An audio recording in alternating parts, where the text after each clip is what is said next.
and in Pier Park North on Back Beach Road. Max Fit Sports Nutrition has nutritional products and professional dietary plans to get you moving in the right direction. So get off that couch and get to Max Fit Sports Nutrition now. Max Fit Sports Nutrition, where you can try it before you buy it. We've decided to clean up our social media friends list. If you are hearing this, congratulations, you made the cut. ESPN, Northwest Florida.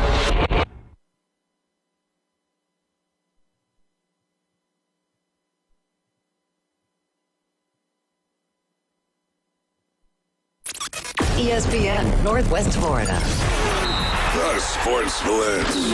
I think Arch Manning's in the wrong situation anyway. I don't think Texas is a good quarterback coach, but these kids are too small these days, these quarterbacks. They got to get in the weight room and they got to bulk up. It's not the steroid age anymore. I understand everything, but if we get another pain in the SEC, it's over. He will eat your lunch all day long and make you pick up, pull your britches up, and tie them up yourself.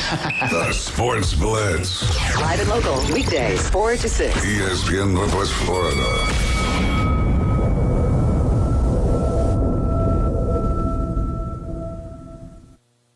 This is Joanna with ESPN Northwest Florida with your Monday's weather. The rest of the day there will be a light breeze out of the north-northeast, mostly sunshine and 69. Clear skies tonight, a bit colder at 54. Tomorrow, mostly sunny and a gentle breeze right around 8 miles per hour with a high of 67. About the same at 70 Wednesday, and we'll have some clouds in the early morning followed by very light showers. This forecast is brought to you by Earthworks of Northwest Florida. Thank you for keeping that dial on ESPN Northwest Florida. Rely on it. Your goals matter, and at Anytime Fitness Panama City, they're ready to help you crush them.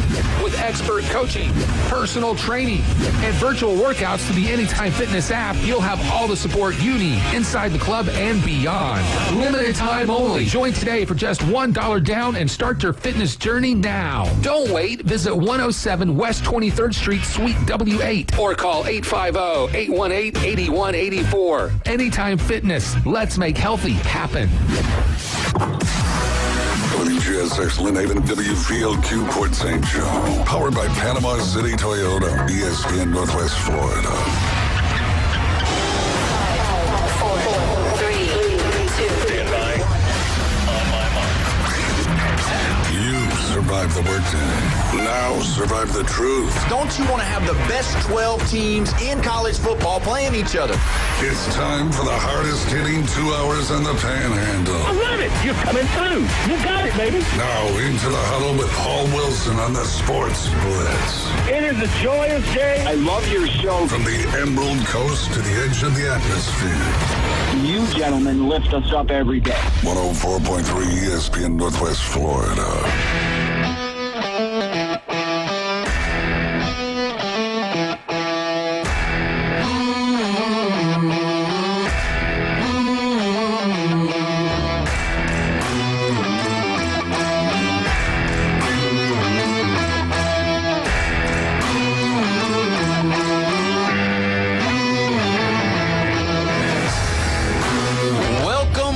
Welcome. It is 4 o'clock on a Monday, and you're locked in right here to the Sports Blitz with Paul Wilson at 104.3 ESPN Northwest Florida, your spot for college basketball, NBA basketball, and all things sports related. You're listening to us here. We're live and local in Panama City Beach, Florida. Don't forget, you want to be a part of the show, you can be 850-215-6290, the Red 7T's phone line, your place for all things custom apparel right here in the Panhandle. We're so glad to have you joining us today. We're pumped up and ready to go. Got a lot on the docket today to talk about. Don't want to forget, 5 o'clock, we will be giving away a big-time prize pack, so you want to definitely tune in. At 5 o'clock, we're going to take a caller. Don't know what number yet. Last week, we took number 5, and the phone kept ringing, and we made Bone Crusher work a little bit after the winner, so we're not going to do that today. It's probably going to be around 10 or 12. So either way, on a Monday, we got Brian Haddad in the building. What's up, Coach Brian? Not much. I'm sitting here admiring the Titans' new logo. Actually looks okay. So now they only have 53 other things to fix. Yeah, and they'll be all right. Probably right. Jeffrey's looking really crazy-eyed on that one. When's that stadium, the new Nissan Stadium, open up? I'm not sure. Not sure on that either. I think they got one more year. So, but either way, how you doing, Jeffrey? How does the logo look? It's actually neat. It's a little more plain. They kind of went back to Oilers colors. I mean, that's it. It's not bad. It pops pretty good off the helmet. It's got the stars. It doesn't have the little flame with it that it's had in the past, but it's fine. Again, anything that starts a new winning tradition. I would fix the players, but you know, I'm biased. I like the blue on blue. I like less red. Yeah. Okay. Well, it kind of Just an does. opinion. You know, when you look at it, though, I'm looking at it with Brian here. It looks kind of like, I don't know. It does have the Oilers kind of feel to it. It's an old Oilers feel. And then it's got the stars for the state of Kentucky or Tennessee. Watch this dirty mouth. Does Kentucky? No, you have stars. Do they? No. It's that's their rival. So that's all. Just the only thing. I'm just glad it doesn't have any orange on it. So, but either way, good to have you today, Jeffrey. How you doing? I'm doing good. I'm feeling a lot better. I'm almost 100%, almost. Yeah. And crazy busy at the airport. It's not just President's Day, but what is today? It is the day before Fat Tuesday. It is Lundy Gras. Lundy means Monday. There you go. Yep. You guys. What's he all laughing about? That's Louisiana talk. Are you sober? For Paul and I, yesterday was the day for Mardi Gras. Joe Cain Day. Yeah. That's called Bacchus Sunday is what we call that. Oh, gosh. You guys. Because Bacchus is the Greek god for wine. And he's winding it up. I got you. Well, Joe Cain was probably winding it up, too. So. Oh, no doubt. But either way, good to have Bone Crusher in the building. Keeping it simple. How you doing, Bone Crusher? So how come buying a mattress is associated with President's Day? What's up? I don't know. It is. They always have President's Day mattress sales. So, I've never thought of that either. That's actually a good one. What's the car sales like holiday? Is like all, I mean, they claim every holiday, They right? claim every holiday, I would assume. But not as much Arbor President's Day, come in. Yeah. So President's Day, I'm probably not going to go where you want to go with the whole bed with presidents because of I don't know what you're talking about. all the stuff going on right now on the social media. Is that a Bill Clinton joke? Or anybody else that is on the list. But, oh, man. So we got some NFL news to discuss today. Obviously, Jeffrey, your team, the Miami Dolphins, Tyreek Hill is no longer a part of the Dolphins. You know, you thought going into it that he was against Mike McDaniel. It always kind of seemed like there was some riffraff, but then he would always say, no, I love him and blah, blah, blah and whatever. But then now Mike McDaniel's gone and now he's gone. So I don't think it was Mike McDaniel. So what do you think about it? Tyreek Hill, big deal, not a big deal? No, I think Mike McDaniel, he looked at him, saw all the talent, and said, I'm going to put up with him just for the sake of the team to have a quality player, right? I mean, that's what some businesses do, really, not just sports. So I'm not saying it wasn't a thing between them two because they really didn't jive very well together, but who does jive well with Tyreek Hill? Am I right, Brian? Well, that is true. I think the real issue in Miami with what Mike McDaniel was trying to do with Tua being a timing kind of quarterback and just speed everywhere, I think if they had been able to do that, obviously not everybody was in the league. If they'd been able to do that about 4 or 5 years earlier with the way the rules were and the way the games were all in the 50-40s, all that, I think that would have been the time. I think he was just a couple of years too late with putting together the design that he did with Tua and Waddle and Hill and all those guys. I think he just slightly missed the window. And the problem with guys like Tyreek Hill and Antonio Brown, and I'm not trying to say Hill is as bad as Brown got or Ocho Cinco got, but with all players in any sport, you get to a point, if you are what's perceived as a problem or controversial, as long as your play still outweighs your issues, you're fine. The moment your play does not outweigh your issues, they'll cut anybody. They don't care what your name is. Nobody's safe. Yeah, they're not. Yeah. But when you look at Tyreek Hill, his play his ability was always there. It always was seeming like they were never on the same page like he was whenever he played with Mahomes. Sure. But I believe it is because of the way Tua throws the ball and how he puts the ball in different spots. They didn't, and Tyreek Hill did not love going across the middle. He did not. He did not love going across the middle because of that. I don't think they had the same balance of receivers, tight end in Miami they had in Kansas City that I thought freed Hill up more in Kansas City than he was in Miami. And I don't know that he ever truly, I don't think it was so much Tua throwing him the ball. I think it was more just the way he was freed up in Kansas City was a little bit different than the way they could lock down on him in Miami.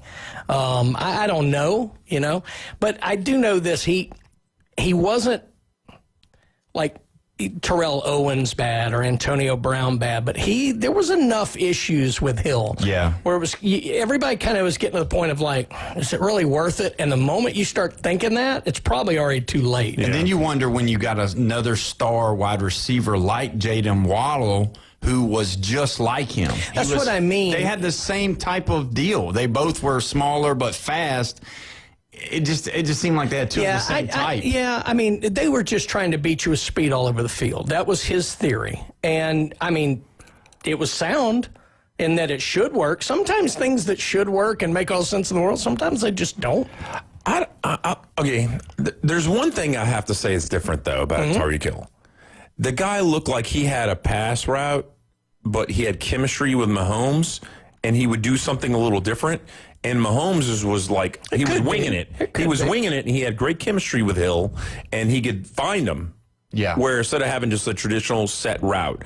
And Hill, I think, likes that. He's sort of a loose cannon, and I don't think Andy Reid liked that because it was unstable for him. He likes structure. It was Andy more like Reid they were likes playing out in the, structure. out in the yard. I think Hill and Mahomes are both like that in that they're very creative and instinctive, whereas Tua is very much a timing kind of quarterback, and everything needs to be on time and on point. And so they didn't have that chemistry because they're two different types. I think there are some people who, and I know receivers have talked about this, the spin coming off a left-handed quarterback versus right-handed quarterback does mess with people. I don't think it was that with them. I do think having to box in to staying in your route and it being very timing-based, I think you may be right. There may be something to that. And Tua's arm definitely is not as strong as Patrick Mahomes' arm, for sure. So he wasn't going to stretch the field on a 60-yarder. He was going to float it, and obviously we saw it a bunch of times. The reason everybody thought it should work is so much of what Tyreek Hill did was catching 10, 12-yard slants or whatever, little comebacks from Mahomes, and then taking it 50 yards from there. And everybody thought, well, that's perfect for Tua. Like, that's what he should be able to do. And like I said, it just didn't play out. No, and then they'd walk the safety down, or they would do something different work because they wasn't as worried about beating them deep. He wasn't happy in Miami toward the end. They weren't happy with him. This is a good kind of end to. I think he's still got something to offer. I wouldn't be surprised if he didn't go back to Kansas City. I really wouldn't. I wondered about that. I just don't know. It really would depend on Andy Reid. I think if Andy Reid wants him, he'll go there, but I'm not sure. I don't think Andy Reid wants him. The funny thing is they're in a position in the draft where they should be able to get the one or two wide receiver, depending on how the draft plays out. And if they are, they may not go this route. If for some reason there's a run on receivers beforehand, he can't get somebody he wants, maybe you go get a Hill for a year or 2 years. Yeah, well, that'd be the only way. Because when you look at where they are in the draft, the problem is you got to wait 2 months for that. And then you got to wonder who's realistically, because next year's draft's going to be way better offensively. This year's draft is more a defensive draft. So you just wonder what the Chiefs are going to do. Where would he fit, though? Where would his style of play fit? You think Jerry Jones is going to throw him if he gets rid of George Pickens? No. Well, it'd have to be getting rid of that, and I wouldn't trade out George Pickens for Tyreek Hill. I would keep Pickens, but I think it would need to be somewhere where you've got, somewhere like, honestly, San Francisco might not be a bad play for him. because of what you've got with Kittle, what you've got with Ayuk, who's a slightly different type of receiver. He may actually fit the old Debo model pretty well in San Francisco. Because they love to run the little sweep and put him in the backfield, throw stuff to him in the That could be a landing place. San Diego, the Chargers. I still call them the San Diego Chargers. The Chargers might not be a terrible spot for him either. And that's where Mike McDonald went to be the offensive coordinator. Oh, well, then he ain't going there. I'm going to give you my top two in the NFC. Yeah. The Buccaneers and the Eagles. Well, the Buccaneers is going to lose Mike Evans possibly. So then you've got an opening there. And the Eagles. Eagles is a I think he fits in pretty good with what the Eagles have in terms of what Devontae Smith and what A.J. Brown are, and then with Goddard. A.J. Brown is gone. The problem is I got you there. I got you thinking. Your wheels are turning. A.J. Brown's gone. He's going to leave. I think he's going to leave. So the Bucs a better chance than the Eagles? No, with A.J. Brown leaving, I mean, you trade A.J. Brown away or release him or a free agency him or whatever, let him go, and then bring in Tyreek Hill. Because don't be shifted on the Eagles right now. I got it. They have to win. They got to win. Send him to Pittsburgh with Aaron Rodgers one more year. When's the last time the Eagles didn't win the division? Rodgers would love a guy like Tyreek Hill. He really would. Yeah, because he wouldn't have to throw it down the field. He could pop it to him. He would love him. I think there's only one season like the last 7 years that the Eagles did not win the division. Mm-hmm. Yeah. Just 1 year. Well, what I'm saying is the Eagles fans, not that they're toxic, they've gotten used to that, and now it's Super Bowl or bust now. And so with Mahomes coming back, a lot of different things, pieces moving now in that division and in that area with all these new coaches, now you're going to see the Eagles saying, and this is going to sound really crazy, but if you listen to the online chatter of the Eagle fan base and with them not going to the Super Bowl this past year, that was a big deal for them. Like, meaning Sirianni better do it this year or else the seat's going to get warm, which is crazy because what you said. They did the same thing with Peterson. Well, they get rid of him not even 3 years later. Yeah, you're right. And then, think about Andy Reid. Andy Reid was taking them to division championships. They didn't win the big ones with Terrell Owens and McNabb, but still, they were going. And it's like they only made the Super Bowl once, though, right? One time, yeah. One time. I think Tyreek Hill should have to play for the Titans. Well, I thought that's who you were going to say. At first, I was thinking, I don't wish that on anybody. Well, I mean, I love my Titans, but God, that's purgatory, man. What if the guy actually likes Shedeur Sanders and goes to the Browns? He's going to die there. He's going to die. Yeah, he'll die there. He'll get. You know where Tyreek Hill's probably going to go? Wherever they'll give him the most money. I mean, at this point of his life and his career, well, he's a lot of kids. You think he's chasing a ring, or you think he's chasing making sure he can pay the child support payments? I mean, child support probably.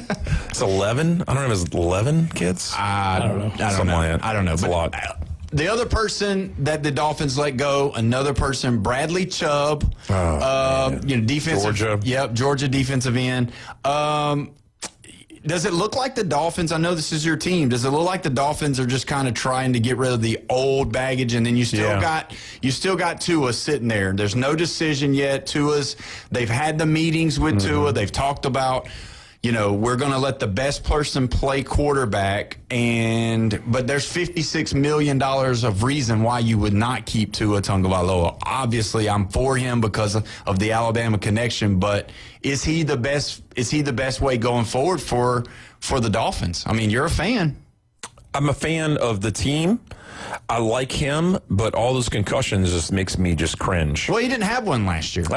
Okay. Just one. What in the world? He didn't have one last year. Yeah, you didn't have one last year, but he had like 2 the year before. Jackson Dart had like 3.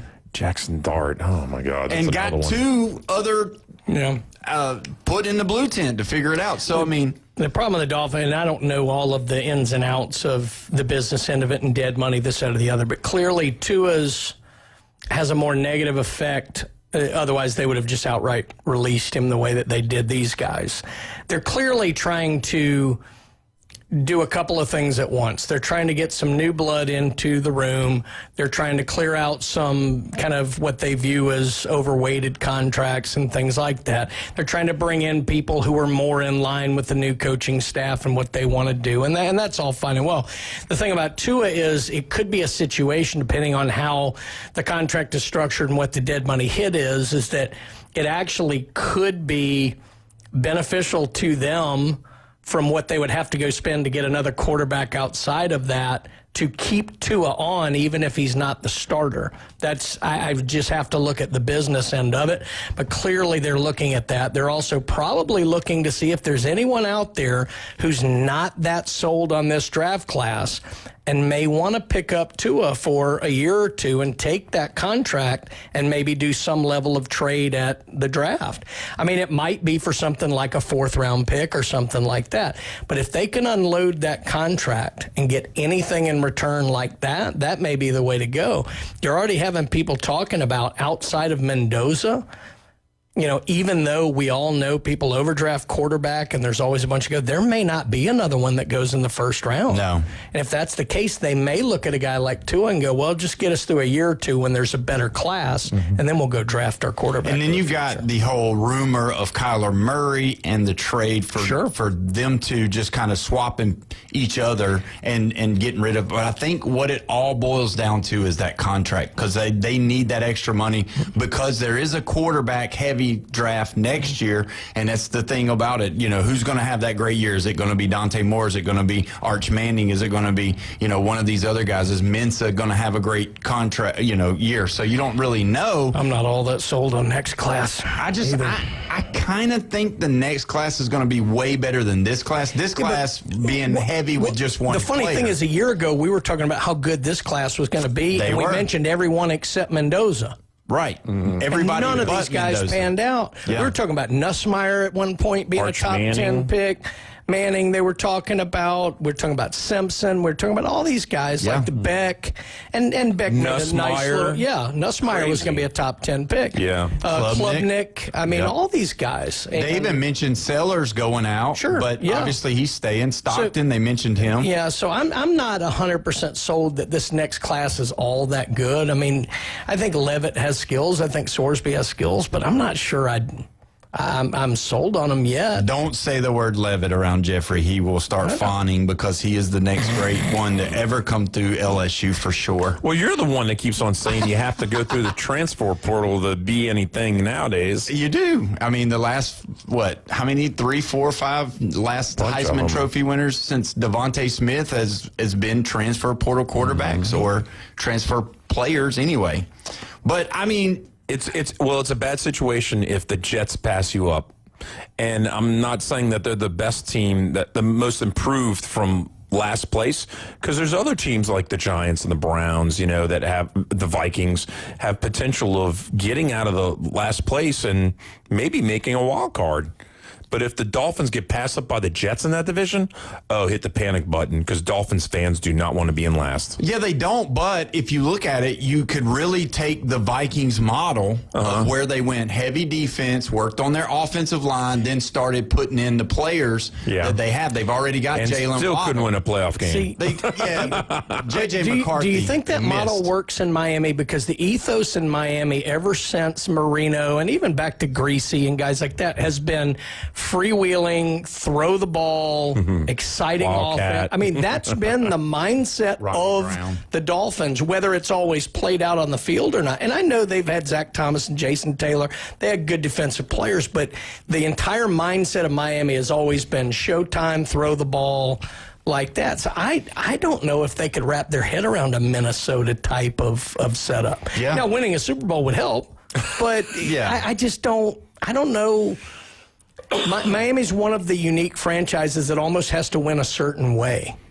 Based on the ethos of their, the fans that actually do show up. It's just, you think about it, Miami's always been known as kind of that. Yeah, but there's been teams that are broken out of their stereotypes. The Browns, I'm just saying the Raiders. It would be hard. Yeah. I just think it would be hard to break out of I think that. it's very possible, though. Whereas not every team is built that way. Yeah, and it's not going to really. They need more players than they do just that one quarterback that they think is just going to change it. They need somebody that can just hit the throws that they need, but not go out there and win games. Kind of like what Sam Darnold did for Seattle. But I mean, you could say that that happened with Brett Favre in Green Bay, got them out of that 3 yards in a cloud of dust kind of mindset. So maybe it could happen. I know with Miami, it just seems like it's so built in that we're going to play a certain way. Anybody younger than us doesn't remember when the Packers were no good. Yeah, true. No, that's true. In the 80s, they were really hit rock Yeah, they bottom. wasn't good at all. They were Don Majkowski, baby. They were the doormat just as much as the Bucks were in that Central Division. The Bucks were really bad, too. Yeah, well, they were really bad during that time. Yeah. But either way, we made it to our first break. When we come back, we're going to discuss a little bit more about some of this NFL news. You're listening to the Sports Blitz with Paul Wilson right here, 104.3 ESPN, Northwest Florida.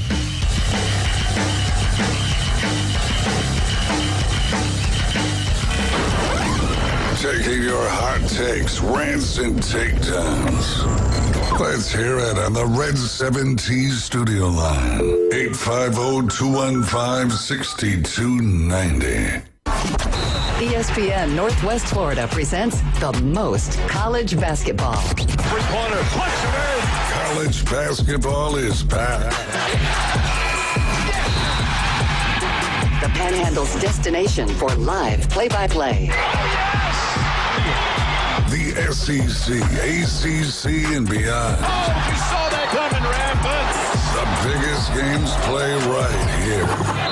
ESPN Northwest Florida. This is Joanna with ESPN Northwest Florida with your Monday's weather. The rest of the day there will be a light breeze out of the north-northeast, mostly sunshine and 69. Clear skies tonight, a bit colder at 54. Tomorrow, mostly sunny and a gentle breeze right around 8 miles per hour with a high of 67. About the same at 70 Wednesday, and we'll have some clouds in the early morning followed by very light showers. This forecast is brought to you by Earthworks of Northwest Florida. Thank you for keeping that dial on ESPN Northwest Florida. Rely on it. With over 4 decades in business, Instant Replay Sports Cards is happy to take your collection to the next level. All new hobby boxes, signed memorabilia and supplies, new and vintage cards, and Pokemon. Buy, sell, and trade. They're an authorized source for Topps, Panini, Upper Deck, and Leaf cards. Instant Replay Sports Cards inside the Stanford Station on 23rd Street next to Academy Sports. Come see the bigger store and the larger inventory, or visit online, instantReplaySportsCards.com. Good luck surviving the offseason, football fans. At first I was afraid, I was petrified. Football's over, it's like a part of me just died inside. 200 days till football's back, but tonight I won't just cry, cause I've got a ways to play. And that's the place with Hard Rock Bet, I will survive. Offered by the Seminole Tribe of Florida. Must be 21 plus and physically present in Florida to wager. Terms and conditions apply. If you or someone you know has a gambling problem, please call 1-833-PLAY-WISE. The Gator Boys are back. Florida will cut down the nets. Winners of the national championship. And ready to defend their national title. The rack. Lay up good and wide. Off the rim. Alley-oop dunk. Smashed down by Condon. Oh, yes, sir. Gets the foul line extended. Rises for three. Bang, he got it. To the rack. Dunks it with 2 hands. On your home for Florida basketball. It's Florida versus South Carolina tomorrow. Tip off at 6 on 104.3 ESPN, Northwest Florida. His major in college. We're going streaking through the quad. LSU Jeff is part of the Sports Blitz with Paul Wilson. Come on, everybody, we're going. 104.3 ESPN Northwest Florida. Here we go. Welcome back. You're listening to the Sports Blitz with Paul Wilson right here at 104.3 ESPN Northwest Florida, your spot for Orlando Magic basketball. Don't forget, today at 5 o'clock, we're going to be giving away a big prize pack. You'll want to tune in, listen in right there. We're going to be giving that away at 5 around the top of the hour. Don't forget, you can be a part of the show, 850-215-6290. Got Jeffrey in the building, Brian in the building, Bone Crusher here, crushing the ones and the twos. We got to talk about the NBA or the NFL. They put out a tier 1, tier 2, tier 3 list of quarterbacks. And I just want to get your responses to them, because realistically, some of these people, have moved up and some people have moved down, and I just think it's laughable at some of the ways they put it out there. And I get what they're trying to do. They're trying to garner your attention to the league. But Tier 1, I'm going to read some names, and what I'd like for y'all to do is to say, yeah, I agree with them or not. Matthew Stafford being top Tier 1, that's a pretty agreeable. I mean, the MVP. You guys the MVP, even though he's 1,000. Yeah. Josh Allen, obviously, I think he's in there. I agree. Here's number 3, Dak Prescott. Is he a top Tier 1 quarterback? No, he's good for the Dallas Cowboys because he's good at all the things off the field. I'm serious. That is a different. The quarterback of the Dallas Cowboys carries with it some differences, and he's good at all the off-the-field things you have to be good at in that position. But on the field, no, he's not a Tier 1 performer. 17 games, 4,552 yards in passing, 30 touchdowns, 10 interceptions, 177 rush yards, 2 rushing touchdowns, 6 fumbles. So a total of 16 turnovers compared to 30 touchdowns. He's got as many playoff wins as I do. But is that all on him? Could it be the team? Because you know what Brian said, defense. And I had to go back and look at it after that episode, and I looked at how much they were giving up. I want you to guess how many times they gave. What was the 3 least amount of points they allowed all year? 17.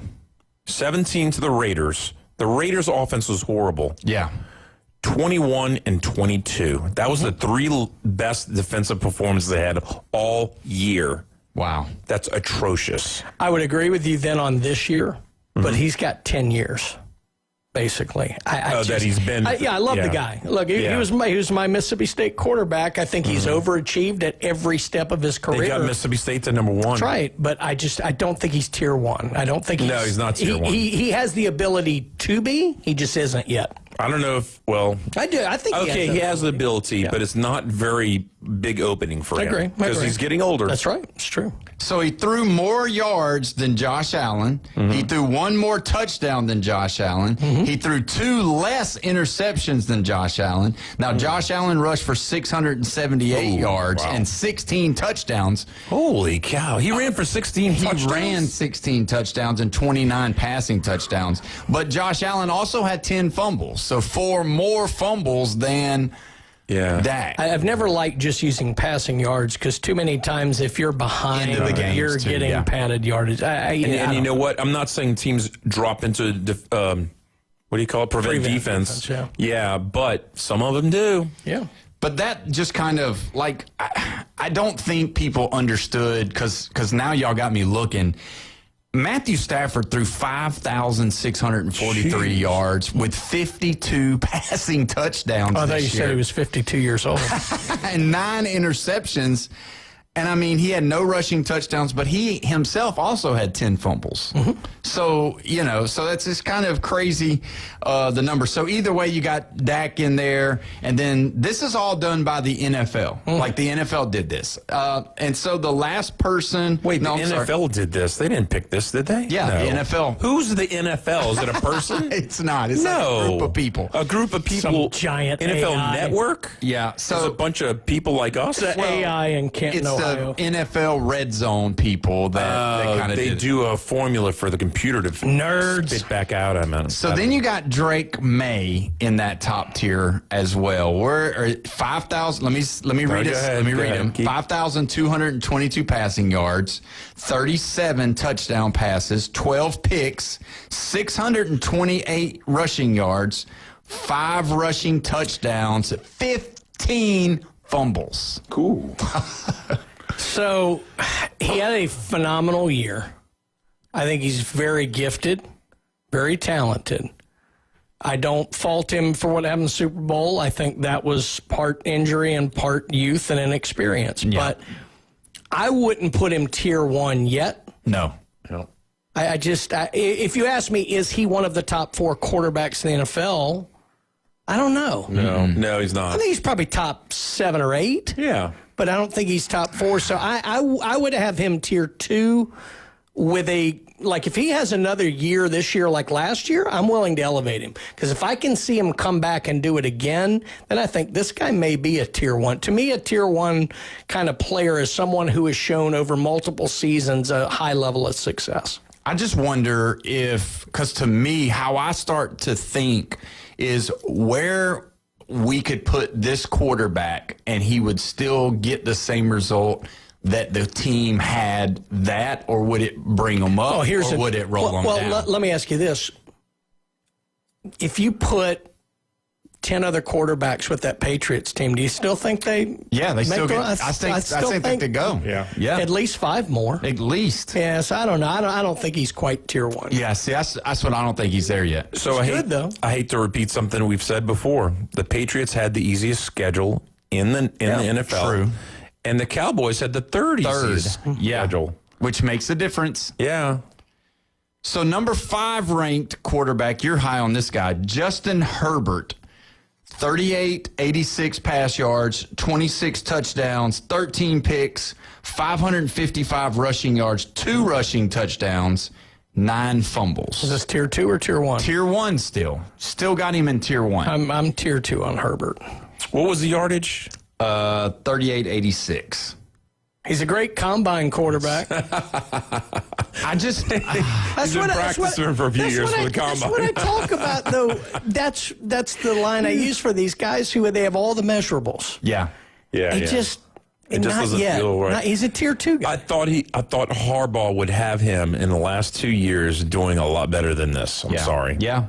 My expectations are high. Your expectation for Herbert this year was MVP level. Yes. Yeah, you had him at Josh Allen. Yes. Around that area. I thought that the Chiefs are going to give up this division. It was going to be the Chargers. And there was no chance. You know what it is? Everything Stafford did this year, I think a lot of people thought Herbert would do. Yeah, I think that's the transpose of the players. Yeah. Now here's one for you. Number 6, still in the tier 1, Trevor Lawrence. 4,214 pass yards, 32 touchdowns, 14 interceptions, 390 rushing yards, 9 rushing touchdowns, 5 fumbles.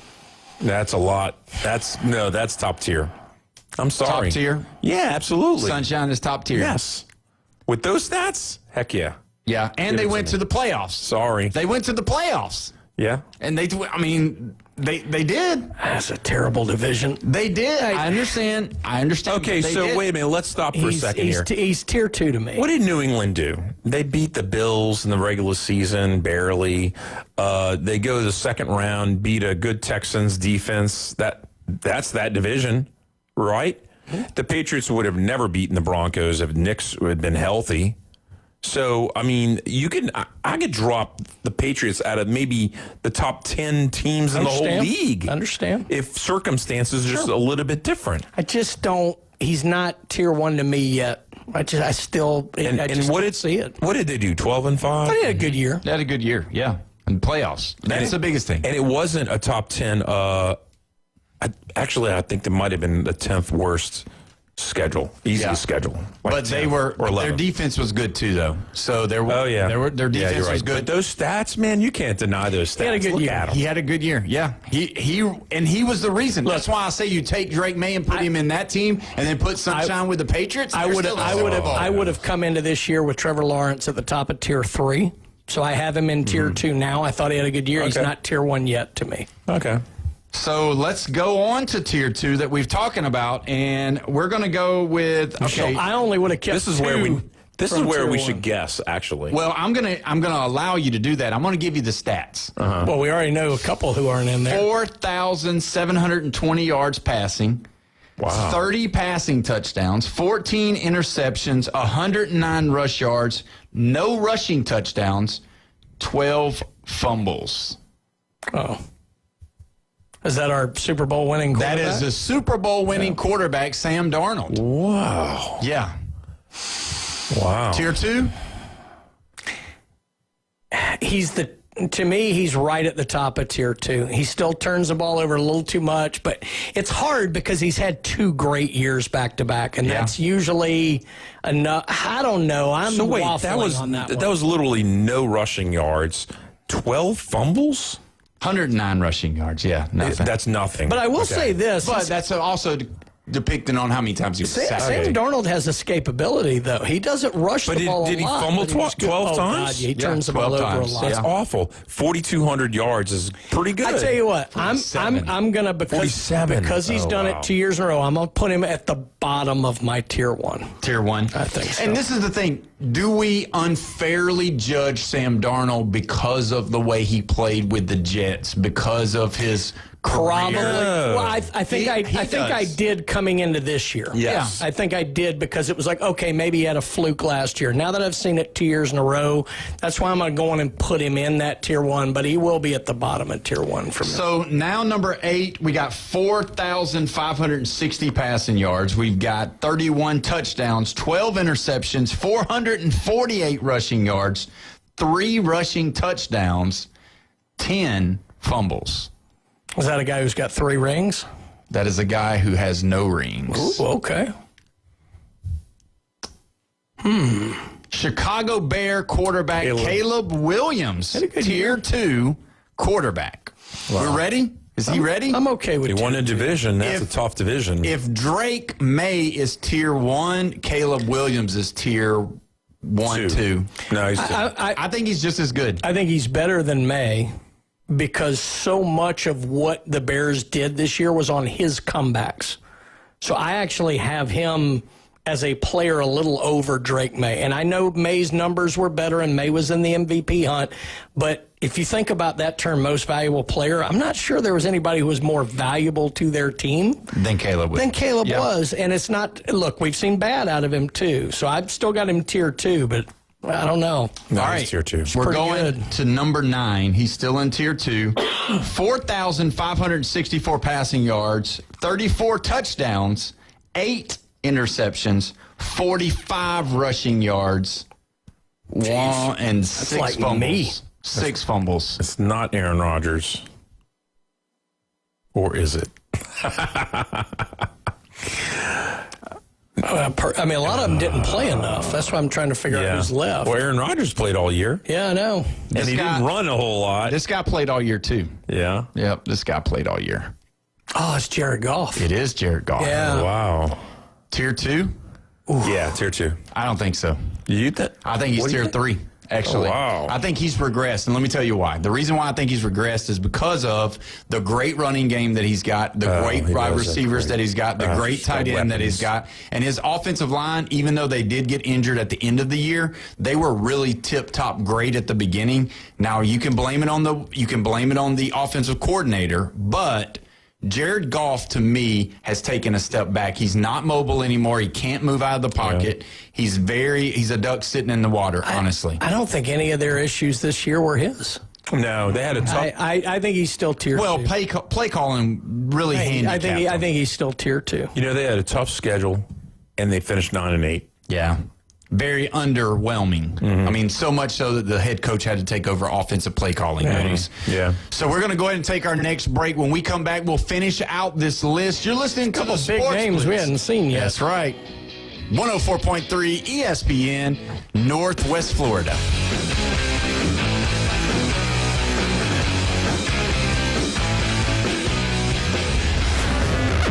The Red 70s studio line is now open. 850-215-6290. It's the PCB Hobby Takeover with Todd. Mondays at 5:20 on ESPN Northwest Florida. That is a very high-end card and very rare. Todd talks about coins, trading cards, collectibles, and the amazing stories behind them. It was the first one that's ever come through my door. Plus, we'll be taking your calls and questions at 850-215-6290. The PCB Hobby Takeover. A platform for you to do your hobby. Mondays at 5:20 on the Sports Talk Monster. ESPN Northwest Florida. Crawfish season is back, and the heat is on at Lone Star Boil House. Lone Star Boil House is where the locals go for delicious, mouth-watering Cajun crawfish, shrimp, buttery red royals, and everything crab. Plus, Lone Star Boil House is now serving liquor. Get crawfish 6 days a week, open to close. To-go crawfish also available at the front bar, and crush the follow on Facebook for frequent food and drink specials. Lone Star Boil House, 320 West 5th Street, downtown Panama City. So you've heard the saying that if you love your job, you'll never have to work? Well, it's true. I've worked for Brock Lawn and Pest Control for many years. The commitment to the needs of customers and their commitment to each employee makes Brock a company I'm very proud to be a part of. Brock's core values are also mine. Give people more than they expect and always honor your promises. This isn't a job. It's a service to help people live a healthier lifestyle. Brock Lawn and Pest Control. Our family protecting your family. The Sports Blitz. Woo! Welcome home, baby. 104.3 ESPN Northwest Florida. Welcome back. You're listening to the Sports Blitz with Paul Wilson right here, 104.3 ESPN Northwest Florida. We're so glad that you joined us today. We're pumped up and ready to go. We've been discussing a lot of different stuff. We've been discussing the NFL tiers that they put out for their quarterbacks. And if you want to be a part of the show, you can be 850-215-6290. We've got Jeffrey in the building, Brian in the building, Bone Crusher here. Now, the next one, let's read his numbers.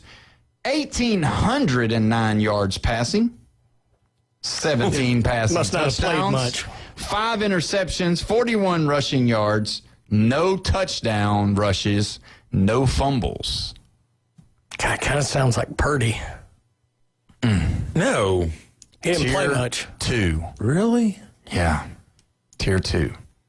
Lamar didn't play much either, but he had to have run for more than that. Jaden Daniels.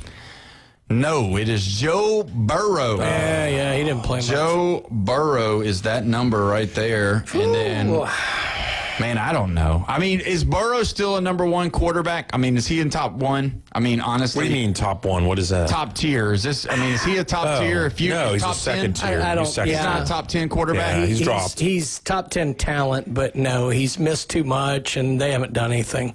We easily had him in the top 10 before the season started. Yeah, he's a tier 2. But let me ask you this though. The way I'm thinking about these tiers though, if you would have put him with the Patriots, they're the one that keep on going that dang page. Can we stop talking about the Patriots? They lost the Super Bowl. If you put him on the Seahawks, let's see what he does. Put him with the Broncos, see what he does. If I'm starting my team today and I'm just playing for 1 year, so age is not a worry, how many quarterbacks would I choose ahead of Joe Burrow this instant? I don't think it's 10, but I'd probably take 7 or 8 before him, right? Only because of injury, though. Yeah, so he's tier 2 guy. But if you had 100%, and this is definitely, fictional. If you had a one game that you could play and everybody was at full capacity, 100%, who would you start your quarterback over? I'd start Patrick Mahomes. Yeah, who would you go with? No doubt. You have one game to play. He's 100%. He can do more. I don't know why I want to say Stafford, but it's just the year that he had. It's what happened this year. Yeah. And I just have to go with Stafford. Yeah. It's what he I can't did. fault you for that because he's phenomenal. He had a great year, but I think I'd go with Mahomes too. Yeah. I just would have to. Because of that, now, would it shock you that Mahomes would be tier 3 next year? Ooh. Yeah. Wow. You think the leaf is being turned over, the whole reign of this is his first year to really been hurt and not in the discussion in the postseason. What if his weapons just aren't there and he can't find anybody and the tight end is done because Kelsey has no more drive left in him and he's getting a little bit older? The drive's gone. It's a good point. All right, we're going to go to the next one. Number 11 had 2,549 passing yards, 21 touchdowns, 7 interceptions, 349 rushing yards, 2 touchdowns, 7 fumbles. I mean, that may be Mahomes. Lamar Jackson from the Baltimore Ravens. He's still tier 1. Sat out, 4 games in the middle? Is he tier 1? Not anymore.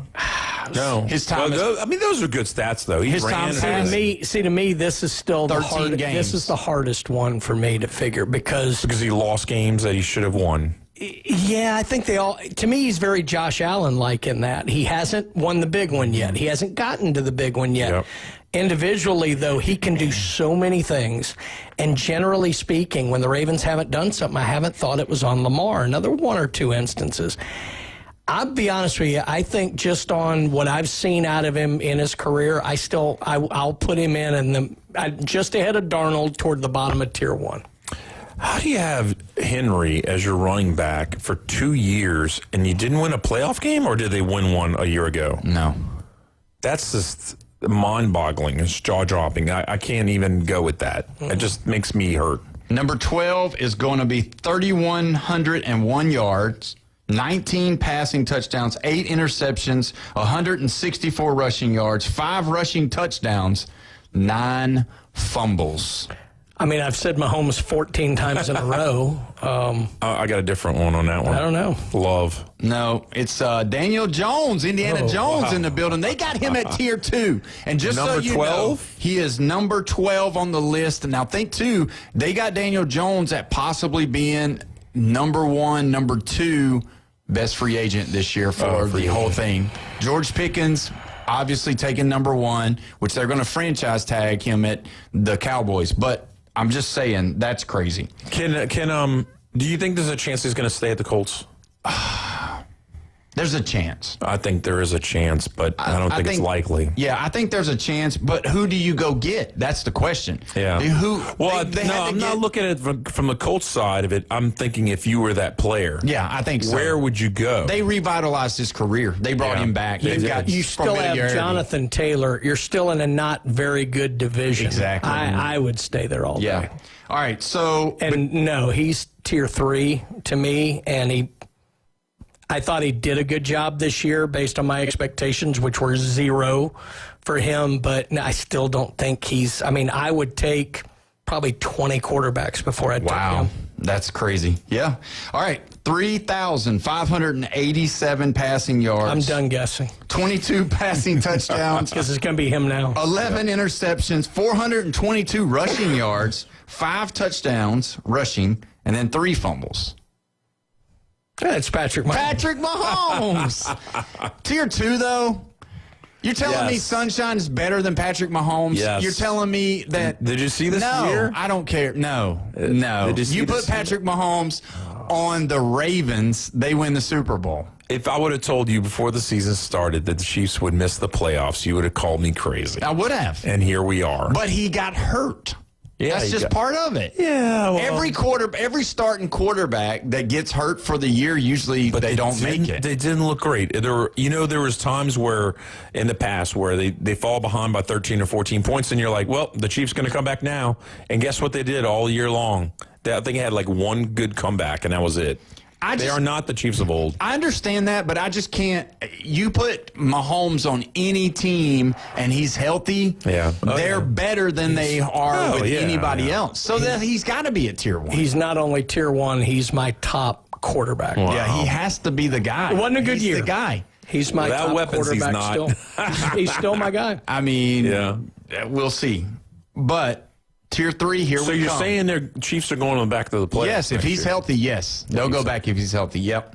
Tier 3 starts now. We got 3,704 pass yards, 27 touchdowns, 6 picks, 210 yards, no rushing touchdowns, but 8 fumbles. I almost said Patrick Mahomes again just because I'm used to saying that. That's right. I don't know. Jordan Love. Oh, Jordan Love. Jordan Love. So is he Tier 3? 27 touchdowns and 6 interceptions. No running, though, and a few fumbles. That's pretty dang good stats. 27-6. Can you name it, tougher division? Can you name any wide receivers that he has?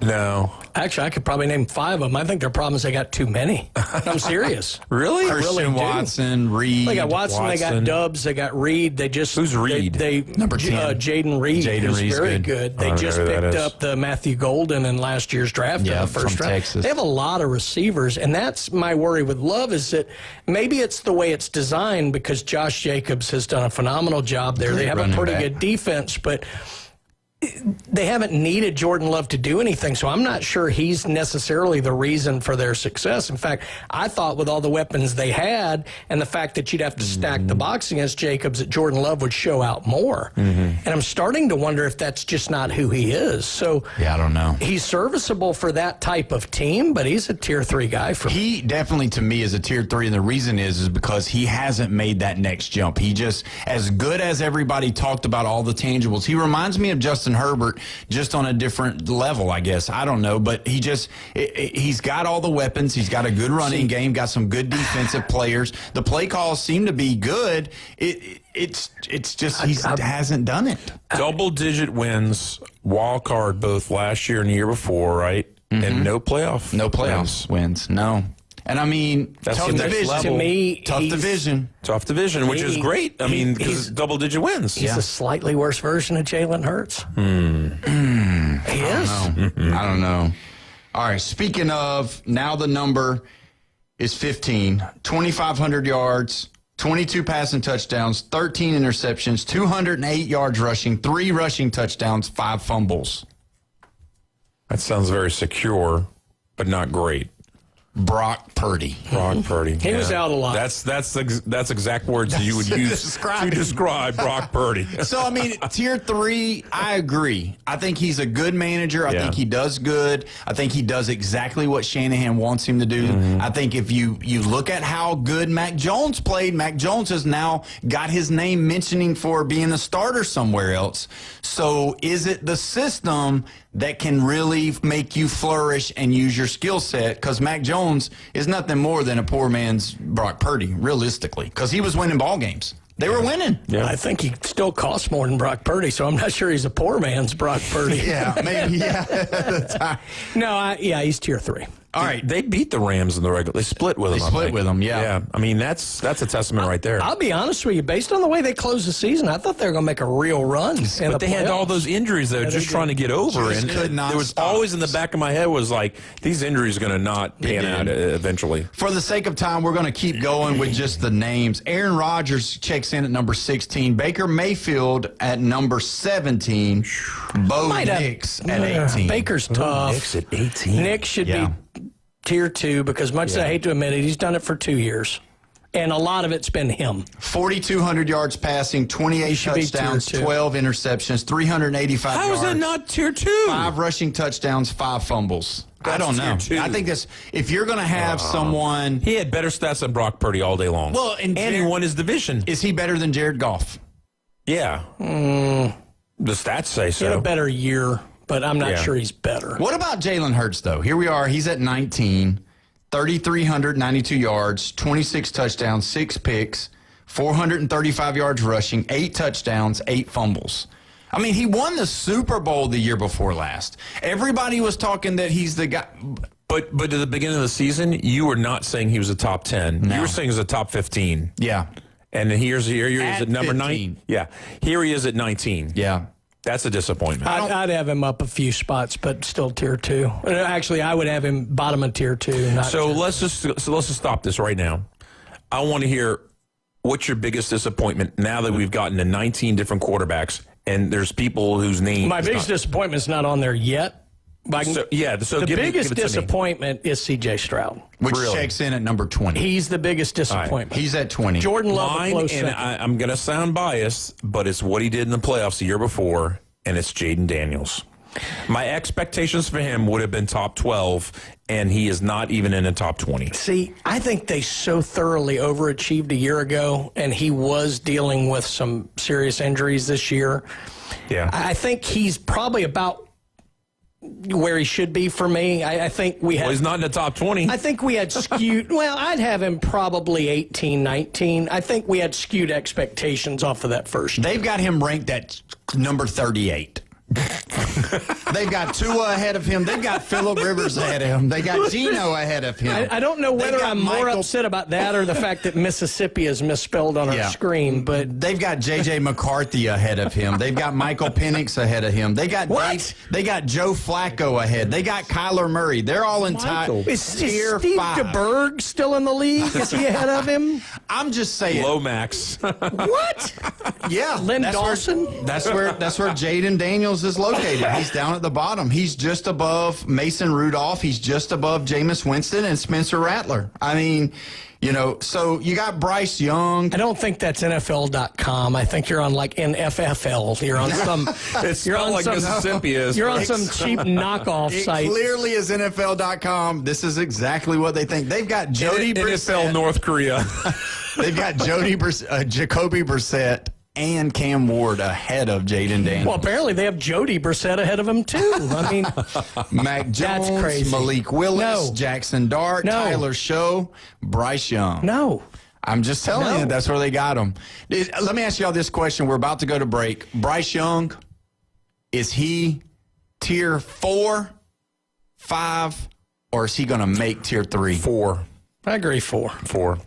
Getting ready to get into and let me 3? tell you, he could be. I was shocked by how they came out against the Rams in the first round. Played I thought really that they were good. get buried alive. And he played really good. He and dropped the some two dimes. wide receivers really they were clicking, man. He could be. He's coming into his own. I mean, he finally had something that looked like his stable there. Yeah, looking good. So either way, don't forget, we're going to be coming back, giving away the prize pack right here at the top of the hour. You've been listening to the Sports Blitz with Paul Wilson at 104.3 ESPN, Northwest Florida.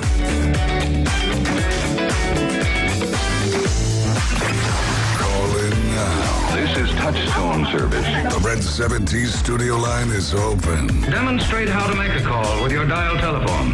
850-215-6290. You've read the headlines. You've seen the highlights. But how about the unfiltered truth? Steroid era, you can like it, love it, hate it, whatever. It's a baseball.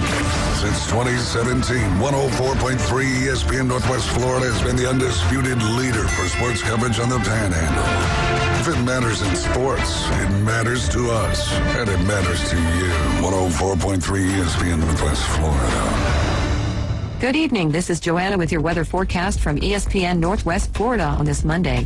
Mostly clear tonight with a wind out of the east around 7 miles per hour and a low of 53. Tomorrow morning, look for some sun with a temperature near 63. The afternoon and evening, a high around 66 and mostly sunshine. Wednesday, very warm with a high of 70 and very light rain. This weather forecast is sponsored by Mid-South Lumber, the best little lumberyard in Panama City. Thank you for keeping that dial at ESPN Northwest Florida. Rely on it. Looking for a new way to explore Bay County? Or maybe your trusty bike needs a tune-up? Head to Steve's Bike Shop. They've got a huge selection of new and used bicycles, plus the latest electric bikes that get you where you need to go fast. And if your bike is acting up, their expert technicians repair all makes and models, even electric bikes. Serving Bay County for 46 years. Steve's Bike Shop, 1924 West 23rd Street, right across from Sam's. Steve's Bike Shop. Your ride starts here. Tired of boring merch and want your brand to stand out like the big names? Elevate your look with Red 7 Tees.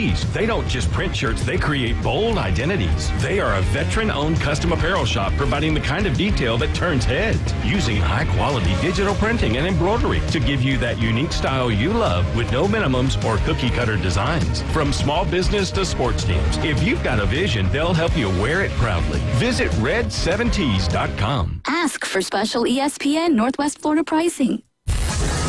WGSX Lynn Nathan WVLQ Port St. Joe. Powered by Panama City Toyota. ESPN Northwest Florida. The Gator Boys are back.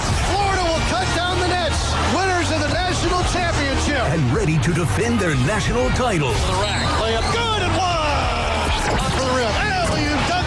Smashed down by Condon. Oh, yes, sir. Gets the foul line extended. Rises for three. Bang, he got it. To the rack. Dunks it with two hands. On your home for Florida basketball. It's Florida versus South Carolina tomorrow. Tip off at 6 on 104.3 ESPN Northwest Florida. Hi, this is Goga Bitadze of the Orlando Magic, and for big reactions on the Gulf Coast, there's a new dynasty in the NBA. It's the Sports Blitz with my boy Paul Wilson on 104.3 ESPN Northwest Florida. Thank you very much.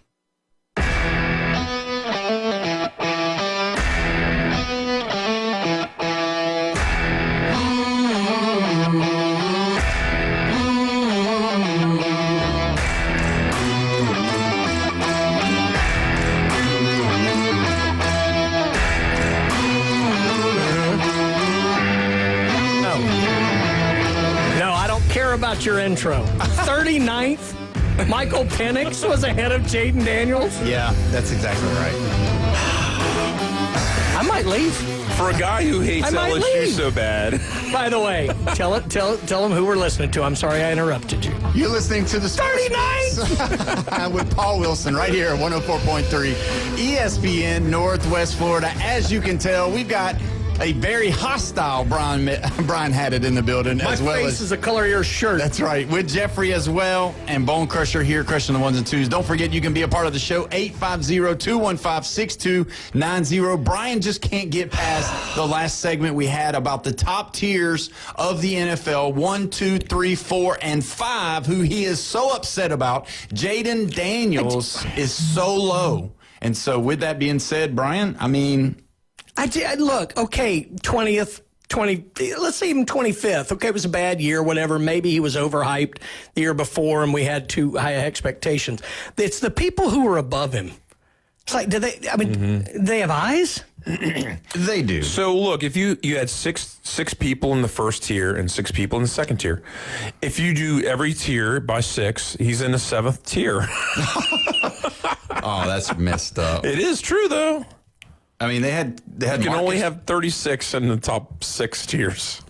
I mean, when you put J.J. McCarthy ahead of him, I mean, okay, so he played 7 games, 1,262 passing yards, 8 touchdowns, 3 picks, 278 yards rushing, 2 touchdowns, 3 fumbles. Wait. I was doing something. Did you say J.J. McCarthy was ahead of him? Yes. I'm done. I think I'm leaving. Tua is ahead of him. Oh, well, Tua's at least played for years, and he didn't have a concussion. That's an achievement in and of itself. So 8 touchdowns, 3 interceptions. That sounds like good numbers for 4 games. 7 games. I know. That's what I'm saying.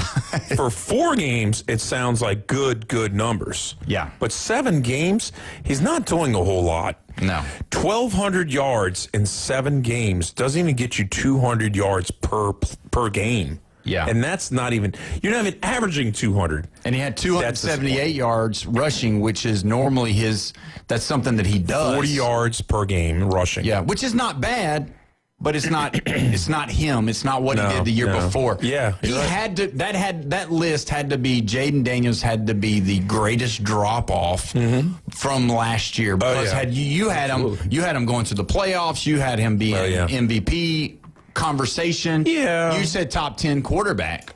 Yeah, probably. I might have. Yeah. I probably did. Yeah. Yeah, I did. So, I mean. Clearly, Jaden Daniels, went out with this guy's girlfriend or something. I mean, something is wrong here.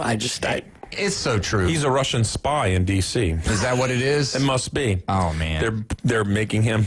No. Don't. Let's just move on. We're going to talk about NBA. Yeah, we're going to the NBA. But before we do, we've been talking about giving away the prize pack for today. We've got a $25 Lone Star Bowl House. Now, they are doing a special tomorrow, so you could get this tonight or tomorrow and go to their Fat Tuesday party that they're having tomorrow. They're going to have all kinds of specials, all kinds of everything. So it's going to be unbelievable. $25 Lone Star Bowl House gift card, $25 That Boot Store gift card, 30-day membership to Anytime Fitness, and a 12-pack of Buffalo Rock of your choice. We're going to go ahead and do it right now. And what numbers? What she did, a 39th caller? What's Jaden Daniels' number? 5? 5 again. That was your basketball number. That was my basketball You don't number. like 5, so let's move on to 6. Okay. Doing number 6. Do number 6. So the 6th caller, 850-215-6290. You are going to be the winner. So Bone Crusher is going to be working. You want that $25 Lone Star Bowl House gift card?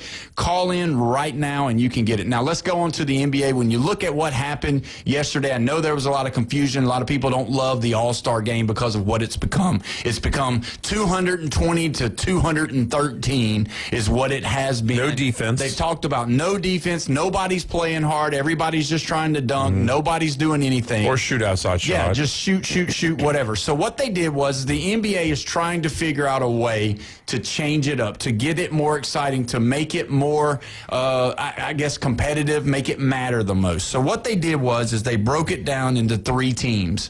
So what you've got is you've got 3 All-Star teams. You've got the Stars, the Stripes, and the World. And so with that being said, the Stars were the young people. Were the younger stars of the NBA. What's the Stripes, people in jail? No, the Stripes were the veteran players, all right? Okay. And then the Team World was your foreign players. Yeah. So your youngers versus your veterans versus your from other country. This is almost asking for politics. As much as we're trying to unite everybody. I know. What is going on? Unity. Just take it off the hardwood floors there, because, oh, man. Yeah. This doesn't even make sense to me. No. All right, so we're going to go ahead and go to... Did they play different? Go ahead. Yeah, we're going to go to the Red 17's phone line. We've got a winner. Who am I talking to right now? Hello, can you hear me? Yes. All right, you are caller number 6. Who am I talking with? Jerry. All right, Jerry, you have won the Sports Blitz prize pack for the day. You get a $25 gift certificate to the Lone Star Boil House, a $25 gift certificate to That Boot Store, a 30-day free membership to Anytime Fitness over there in the Coronado Shopping Center, and then you get a 12-pack of Buffalo Rock of your choice. How does that make you feel, Jerry? That's wonderful. Well, awesome, man. Jerry's not alone. Who's with you, Jerry? You got somebody with you, Jerry? My wife. Your wife? What's her name? Cat. Wait a minute. So Cat and Jerry. So are you joking? Is this Tom? He's not. Tom and Jerry. Is this Tom and Jerry? I'm kidding. But either way, Jerry, you won it. We appreciate you calling in on the Sports Blitz today. Bone Crusher's going to keep you on the line, and he's going to give you all the information as far as to where to pick up and what time and all of that. So thank you so much, Jerry, for coming on and winning the prize pack. Are you pretty excited about that prize pack? Yeah, it's awesome. You guys rock. All right, Jerry. Thank you so much. And tell Kat we said hello. She said hey. All right. Thank you so much, man. We appreciate you. You know, but so wait, I wonder, is tomorrow the last day they're going to have king cake bushwhackers? I think so. Probably. Yeah, because it's Zero calories. Because it's going to be over. Yeah. But getting back to the NBA, when you look at the structure, I mean, I don't understand. I like it. You have 3 teams? You got 3 teams, and it's a round robin. And then so there's 3 games? Yep. And so then it's basically you get to play, and then there's a champion. And what happened was the Stars ended up winning the championship. So the younger American team won 47-21. Did the Stripes need like a wheelchair after playing 2 games back to back? It was LeBron James and KD and all of those guys that have been in the league for a long time. Brought to you by Tylenol. Tylenol is the sponsor. It was icy hot, actually. So, man. Here's what I would do, and because the game is supposed to be just a showcase for the fans. It's really not supposed to be Pete Rose barreling over Ray Fosse at the plate. Right. It's not. So I don't mind the 182 to 175 kind of game. I still like the conferences. I think that's neat. You get to see guys play with each other. I think that was fine. What I would do if I were going to do something is I would really incentivize the skills challenges, kind of the way that hockey did, where they really brought out some fun things, hitting the corners and different things. I would incentivize the three-point contest and the slam dunk, and what I would do is I would put like $3 million to your charity for there the winners. You go. You want to get guys coming in and doing these things. Do it for charity where they go, oh, I'm going to turn it down. No, they're not going to do it when it goes like that for charity. So incentivize the dunk contest, the three-point contest. Come up with a couple of more skills challenges that you could do. You could probably come up with some kind of thing like the quarterbacks do, throwing it through the small thing for guys doing assists. There's other things like that. Incentivize the skills challenge day and do a lot of money for charity based on it. Then I think you'll get the stars back involved in that. Now, the one good thing they have going for him, it looks like Steph has announced he's going to do the three-point contest next year. Yes, that's what they need. Get the stars involved in that. That's the fun part of it. As much as Mac McClung is a great dunker, nobody wants to see him win the dunk contest. They want to see Anthony Edwards win it. Yeah. They want to see LeBron James. They want to see a star get in there and do that. You want to see Bird put the finger up and walk off before the ball's through the hoop yet. Yeah. That's what you want to see. I watched the slam dunk contest. I watched the three-point shootout as well. So the three-point shootout, it was actually pretty good. It wasn't too bad. It was actually pretty good. So you had Devin Booker, the rookie, Con Knueppel. Mm-hmm. He was number 3, and then obviously Dame Lillard won it. Yep. And it was good, but the thing is that Devin Booker missed the last 3 to tie and to go up. And, I mean, he was the number 1 for a little while, and all 3 of those guys. So that one was good because you had people, so you had the rookie, you had somebody that had won it before in Dame, and then you had Devin Booker, who everybody knows can shoot the lights out. And so the cool thing is that what they do now is not at the top of the key, but to the left and to the right, those balls, there is a longer three-pointer that's further back that goes for 3 points instead of the money ball being 2. So you get 2 of those, and it was just kind of cool to see those guys shooting from almost the logo. Wow. So it was I think all shot. of that's great, but the key is still get the best guys, because I'm thinking about, I think it was 87. You got Bird coming off an MVP year, wins the three-point contest. You had Jordan versus Dominique in the slam dunk contest. Now, Jordan was young, but he was already a star. Dominique was the human highlight reel. I mean, that's the way it should go. And I know there were years. Spud Webb won. That was a cool story because he's 5'7". Or Larry Nance, who was a great player but wasn't a big star name. Yeah. But I get that. But to me, you've got to find a way to incentivize. Get the biggest name. Get KD in the contest. Yeah. Get LeBron Duncan. Get something. You've got to. I mean, LeBron, I know is 100, but get the stars involved in that stuff too. I know this will never happen, but let's have a fan vote for the people who are going to compete in the slam dunk contest and third three-point contest, and we'll take top 6 or top 7 of players each one. Of the fans voting, because these people opting out, I'm like, you're in the league. I'm not saying, no, I'm going to say it. You're an entertainer. Yeah. Entertain us. Yeah. You want us to love your sport? You got to entertain us. That's what I'm saying. Yeah. Put a big money donation to charity out. I think it's going to be a lot harder for them to opt out if that's the case. Let me ask y'all this about that. So we watched the dunk contest, and honestly, it was terrible. It was the worst dunk contest I've ever seen. Number 1, no stars. Number 2, there was no creativity. The only thing that probably got the most views from the dunk contest was as somebody had someone come up behind or in front of them, throw the ball up against the backboard on the right side. He misjudged it, missed it, fell, and hit his head on the ground. That's the number 1 video for the dunk contest. And that's what we're talking about. Matt McClung was not in it. He did not do it this year, which he does the great dunks. I mean, he does some really good ones. He's just not a star. He's a G League player. Here's what's tough, because I remember thinking this back, in the early 90s after I think D. Brown did the, where he covered his head or whatever. It almost seems like with the dunks, if you do it every year, it does get a little bit like, I've seen that. So I'm not, in a weird way, maybe I wouldn't do the dunk contest every year, or maybe how about this? How about every other year you do the dunk contest for the players, and in the other years you bring out the trampoline, you do that mascot dunk contest. Dude, those things are entertaining as all get out. With the Suns, mascot doing like the crazy flip dunks and this, that, or the other. I do think the dunk contest can get tough when you see it every year because it does seem less creative. I mean, you bring out and jump over a car. Right. Or something like that. So are we missing a Vince Carter or a Allen Iverson or a Michael Jordan in this league to be entertaining like that? Well, but even those guys like Vince Carter stopped doing it because he felt like there wasn't anything else he hadn't done. Yeah. And I think if you do it every other year, every 3 years, you really make it special. I think the bigger guys would want to do it then, too. Yeah, let me ask y'all this. As far as the dunk contest goes, do you think, and I know this is outside of the realm of actual playing games, but let's just be honest.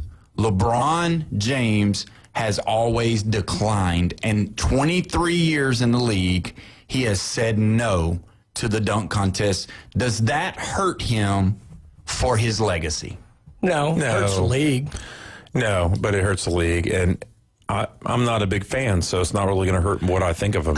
I can tell you why I think he's done it, and I understand it. I don't like it, but I do understand it. I think LeBron was such a star from day one. I think he felt like the dunk contest didn't do anything to raise his profile, but could have hurt it if he laid an egg in it. Oh, you're right. So I bet that's why he stayed away from it. He's Caution. very careful and guarded with his image and has done a wonderful job with that. I bet that's why he hasn't done it. See, I'm going to disagree with both of you on it. I'm going to say it's going to hurt him. And that's not going to be in the top 5 or the top 7 things that people negatively talk about him. I think it hurt him. I think it hurt him while he was playing. I think it hurt who he was. I think the fan base, they want to love LeBron. I think they want to be on him as far as being the best when he was the best. But I do think that you said it earlier. You're there to entertain us. We buy tickets to see you do the things that you can do. Yeah. And I think he's always tried to live up to being Jordan. He's always tried to live up to being Kobe. Well, what did those two guys do that he didn't do? That was the dunk contest. They entered it. They won it. They did the things that they were supposed to do. Now, whether you like him, think he's better, I know we got all that over, whatever. I do think it hurts him because it kind of goes along with the image of that he's scared, they've always said that in the final games, there's been times where he'd have the ball in his hand. No way Jordan passes. No way Kobe passes. But LeBron, he kicks it out. And that's what I think it kind of supports the mantra of the Jordan, Kobe, LeBron issue debates that everybody is always going to have is that he never entered the slam dunk Stars contest. Want the ball to win. They want to be the star. Yeah, the best player in the game at the time that he's the best player, you want him in some type of role. Larry Bird did it. Magic did it. Jordan did it. Kobe did it. They did it because they were the best players at the time, and I feel like that's going to hurt his image overall. That's why I disagree. It's not going to, probably make really that much of a difference because people are going to, like what you said, you already have your idea of LeBron. You don't really love him. You don't really, but yeah, he was the best player. He was the best player when he stepped on the floor at 18 years old. He was the best. I watched him live. Nobody was as fast. Nobody was as big. Nobody could jump like him, but he's hurt himself with some of the things about guarding his life. Yeah, maybe. And I think I think that's a big deal. I do. I think it's a big deal. And with him doing that, it's gonna probably always be one of those things that people bring up. You never won the dunk contest. Jordan did. He's better than you. Great players and all that can be self-centered or maybe even narcissists. Yeah, of course. They have to have a little bit of ego. They have to have that swagger or something, that it's more than just confidence. Yes.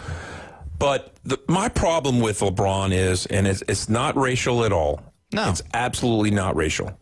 What it is that he puts off where he basically in his mind thinks and knows he's the best, but he's not always the best. And when Kobe was on top, he still kind of acted like he was the best, and he wasn't. Where Jordan, when he was the best, he didn't have to tell everybody. He just showed up and did it.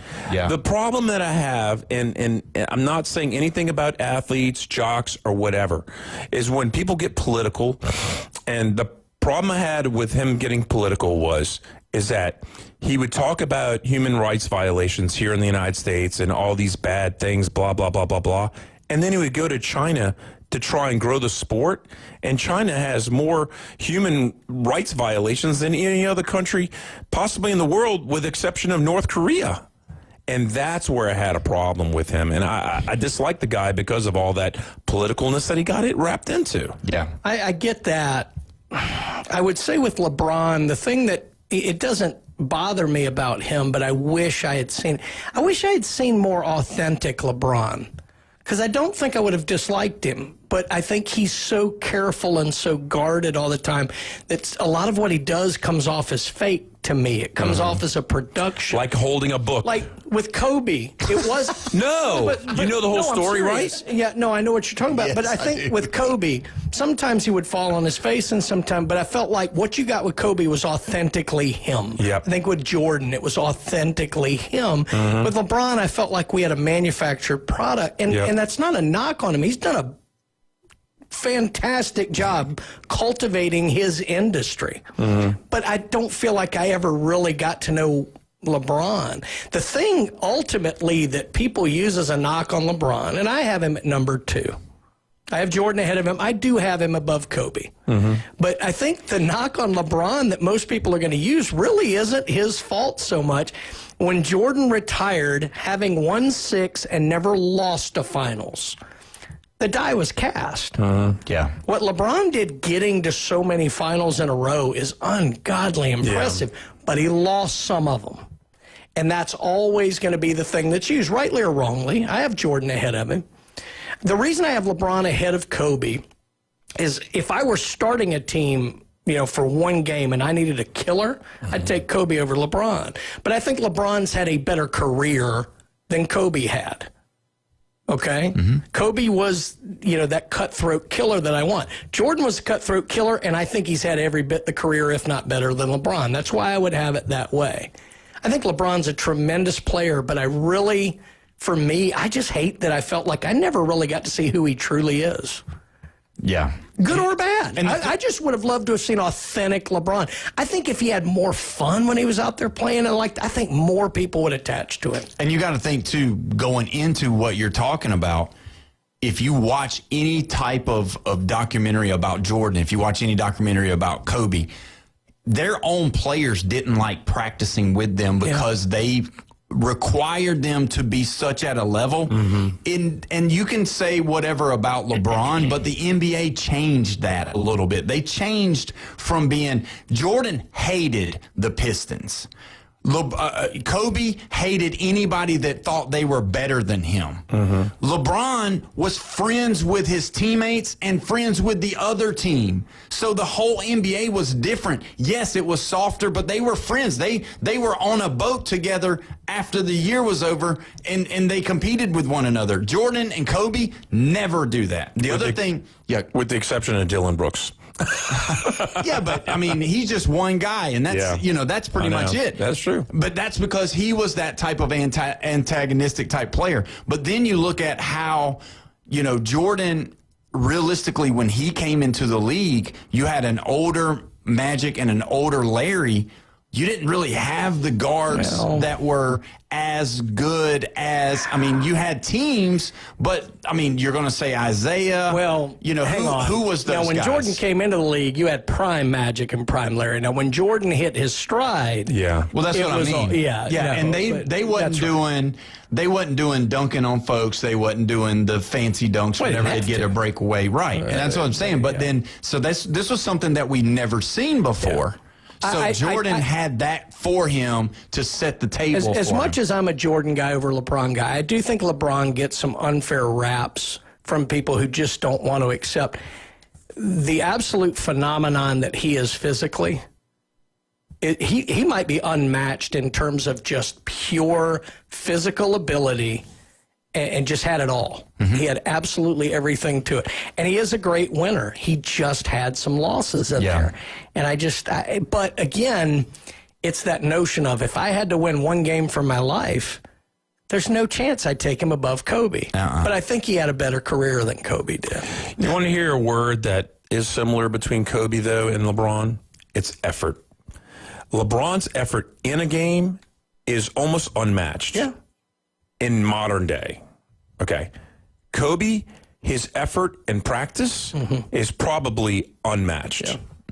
Yeah, he would stay, if you showed up late, he would stay to finish and he would keep working so that you would not outwork him, even though he had already been there longer than you. His mindset was killer. I think those three, to me, are enough separate. And look, I'm a guy who thinks Wilt Chamberlain is vastly underrated. I'm a guy who Kareem loves, Abdul-Jabbar. Yeah, Kareem, Magic, and Bird were my heroes. Yeah. But I just think those three have separated themselves from them and everybody else. I mean, you could throw Oscar Robertson in there. Yeah, KD's getting into that discussion. Steph's getting into that discussion. But I just think those three, to me, and the thing that, again, better career than Kobe, not the cutthroat killer. Jordan had both. Yeah, I believe that. That's the difference. We're going to go ahead and take our next break. When we come back, we're going to talk a little bit about cards and sports cards with Brian right here at 104.3 ESPN, Northwest Florida.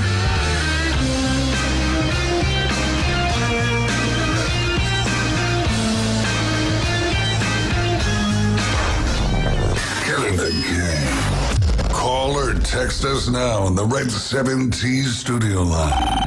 850-215-6290. Weather in the Panhandle never stops.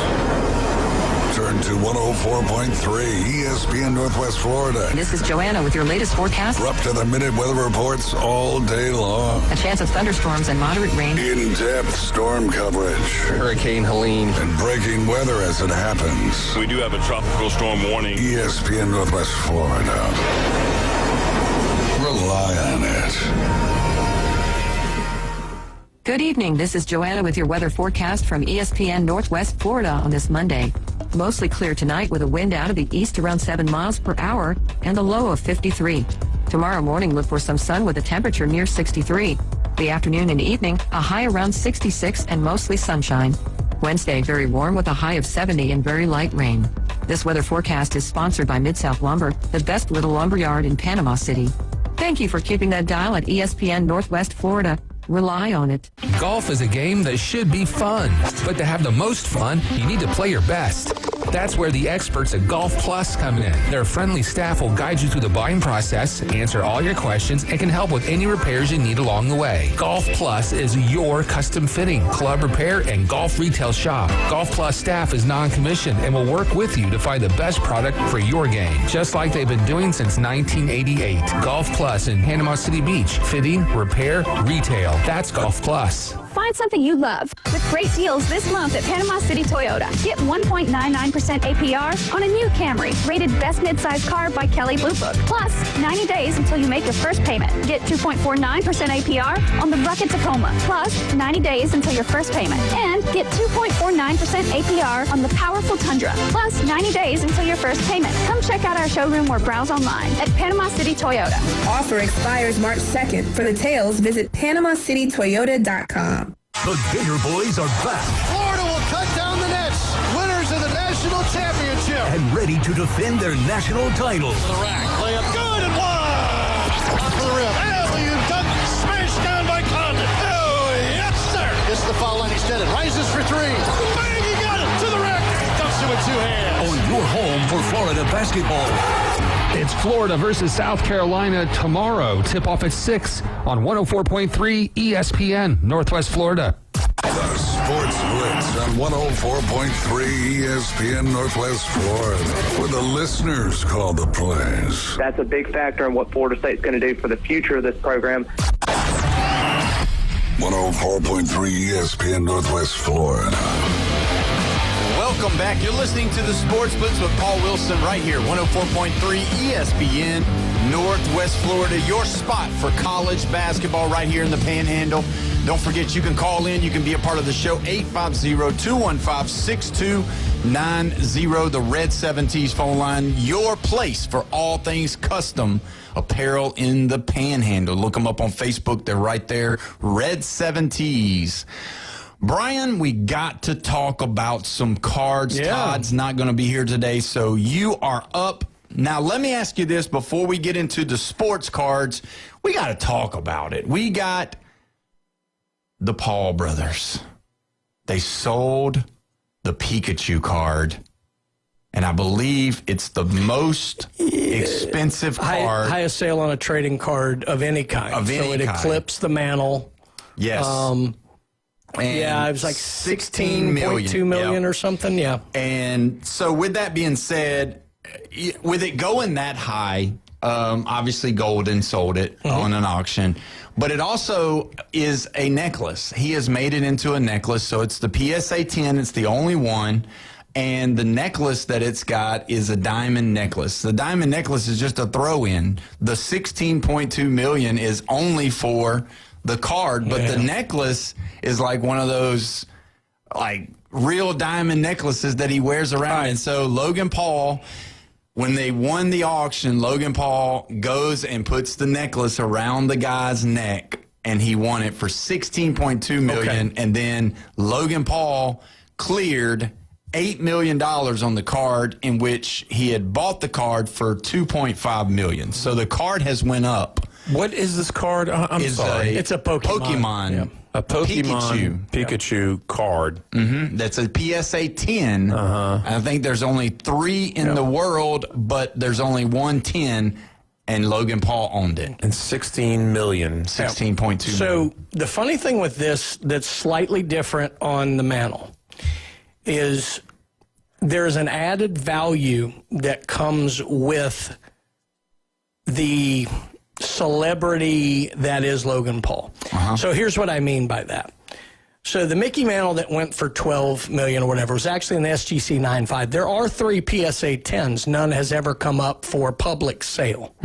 There are thoughts that if one of the PSA 10s went up, it would go for about $40 million. Oh, my gosh. Now, the one that sold, there are other copies of it that are similarly graded and similar in that, you know, it's a card that whatever. The Kobe and Michael Jordan dual autograph, that was a one of one. That is a very unique card. Yes. So the fact that it's the only one of its kind carries an extra value for it. The Mantles, iconic. The Jordan Kobe, it's the only one of its kind. Now, add a factor, and that's how you get to where you get with this. Only one of its kind in this grade, and has been owned by Logan Paul. Everybody knew that. So not only do you have this extremely rare card and a very high grade, but you have a story that goes with it. That adds value. So it would be just like if this Jordan Kobe was owned by Michael Jordan. Right. Or something like that. You could say, it's just like the old Seinfeld episode, I'm buying John Voight's car. You know, there's extra value in the celebrity of it. And I think that's what pushed this up the way it did.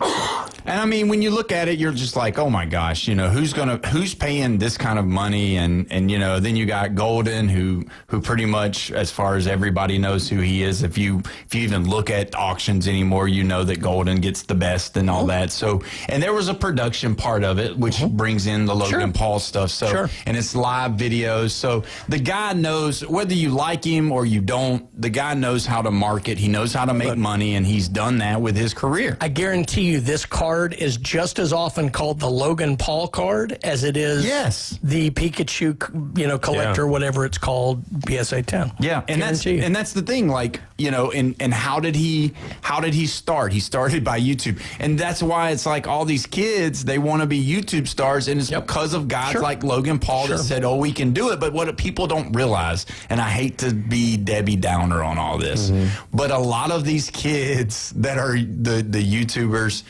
it's not like they just started with an regular old camera. No, mommy and daddy are executives and CEOs and rich and famous already in the market, and they're able to buy the expensive cameras, and they got a programmer, and they got a producer. Or they got their own personal bone crusher. People starting up don't understand the work that goes in. If you've ever listened to, like, Mr. Beast, and I can't believe I'm talking about this stuff. Yes. But talk about how he got started, the amount of research And everything that they did was all about analyzing how long do you start to lose viewers? How much time do you need to do to keep? Like, everything was analysis, and they just worked and worked and worked and worked and worked at it until they found the formula that works.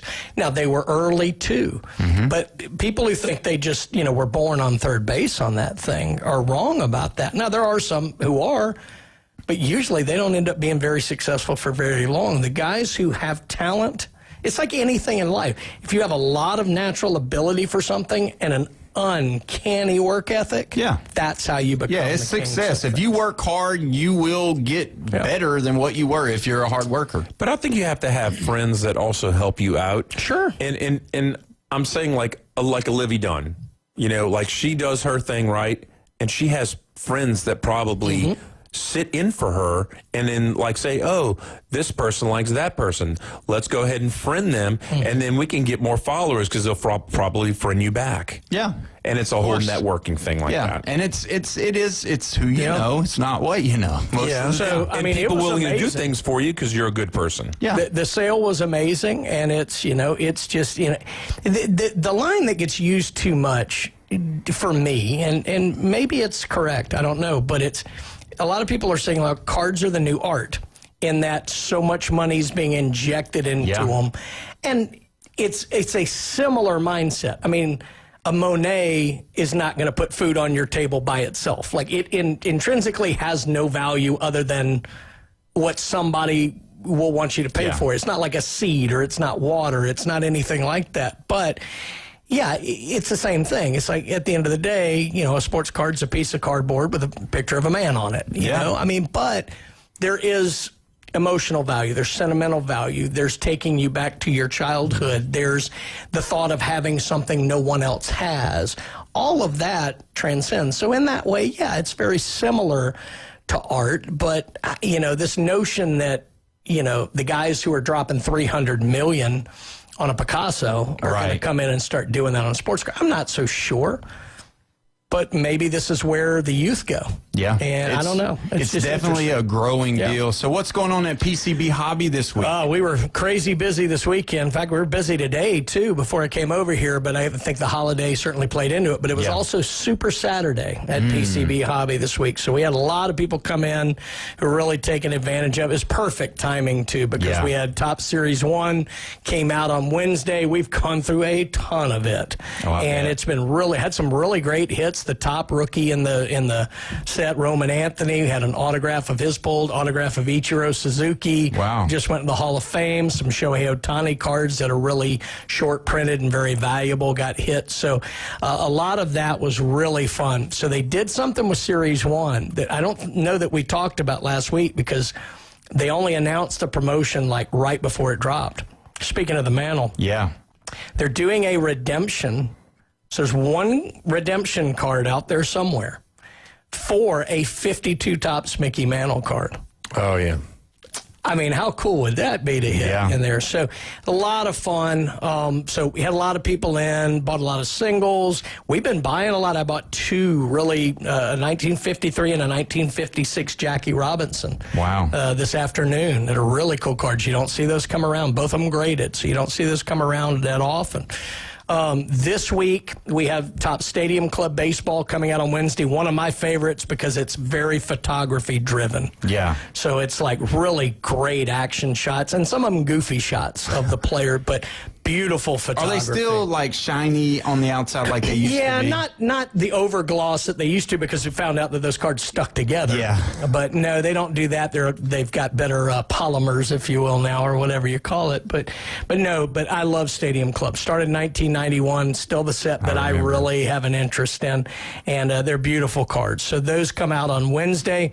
But this Saturday, you have to check all of our socials for all the details, but this Saturday is Topps Rip Night, and what they do on that is they encourage people coming to local card shops, ripping packs, everything. They put out a lot of promotional items, different things. They have little special packs that are related only to Rip Night. They make available product at a cheaper rate to us than they normally do, with the idea that we can then pass that on and get some savings for people to come in and rip packs. It's a great thing for fathers and sons, fathers and daughters, mothers and sons, mothers and daughters come in and do. So we're going to have that this Saturday. Again, details, check our socials. But Tops Rip Night this Saturday at PCB High. Do they have I think you had said something about they got T-shirts that they've done in the past? Yeah, they've done different kind of T-shirts. I don't know from year to year. Some years they've done them where they've tried to have a bunch of them to give out. Some years they've done them where they only just provide them maybe for staff to wear. I mean, so I'm afraid of saying the wrong thing because I haven't. Those came in today as I was coming here. Okay. So I didn't see exactly what came in on the T-shirt end, but they have all kind of different things like that. The fun thing is the little packs that they give away. It's all stars, and they have different parallels. So, you know, some of them are a lot shorter printed than others, and there have been autographs in these packs as well. So a lot of cool stuff just in the giveaway packs, much less the things that you can get out of Series 1 or Stadium Club or other things that are Do y'all still have some of the Tops update that just came out? I mean, the new cards that came out on Wednesday, do you still have the boxes? Oh, yeah, we do. Now, jumbo boxes have been selling really fast, so I can't guarantee that they're still there because I know we were down to our last case before I came here today. We do still have hobby boxes, and we do still have blaster boxes, which are, I think, $30. We have hanger boxes, which are like $15 or $20. What's the we kind of cover the jumbos are $280. Okay, that's not but bad. it's a ton of cards. I mean, it's the way it used to be. It's like 400 cards in a box. Oh, that's cool. Guaranteed autograph and guaranteed 2 relics or 1 relic, I can't remember, but they the bigger hits typically are in the jumbo, but I've seen plenty of big cards come out of little $15, $20 hanger packs too. That's crazy. The nice thing is they do it at multiple levels of price. So if you're somebody who wants to go spend $280 on a jumbo box and get a ton of cards, great. If you're somebody who only wants to drop $15 or $20 on a hanger pack, that's great too. It's the same set of cards. And when is that Rip Night? Is that Friday night? It'll or be is it Saturday. I'm not, again, details on everything like that will be on our socials. Okay, so we'll check that out. That'll be kind of cool, so you can get a lot of good cards. One other thing, it's actually going on right now, so wait till we're done. Don't stop listening to us, but over on our eBay Live for Sports, Josh and Ethan are running a vintage sports card stream right now.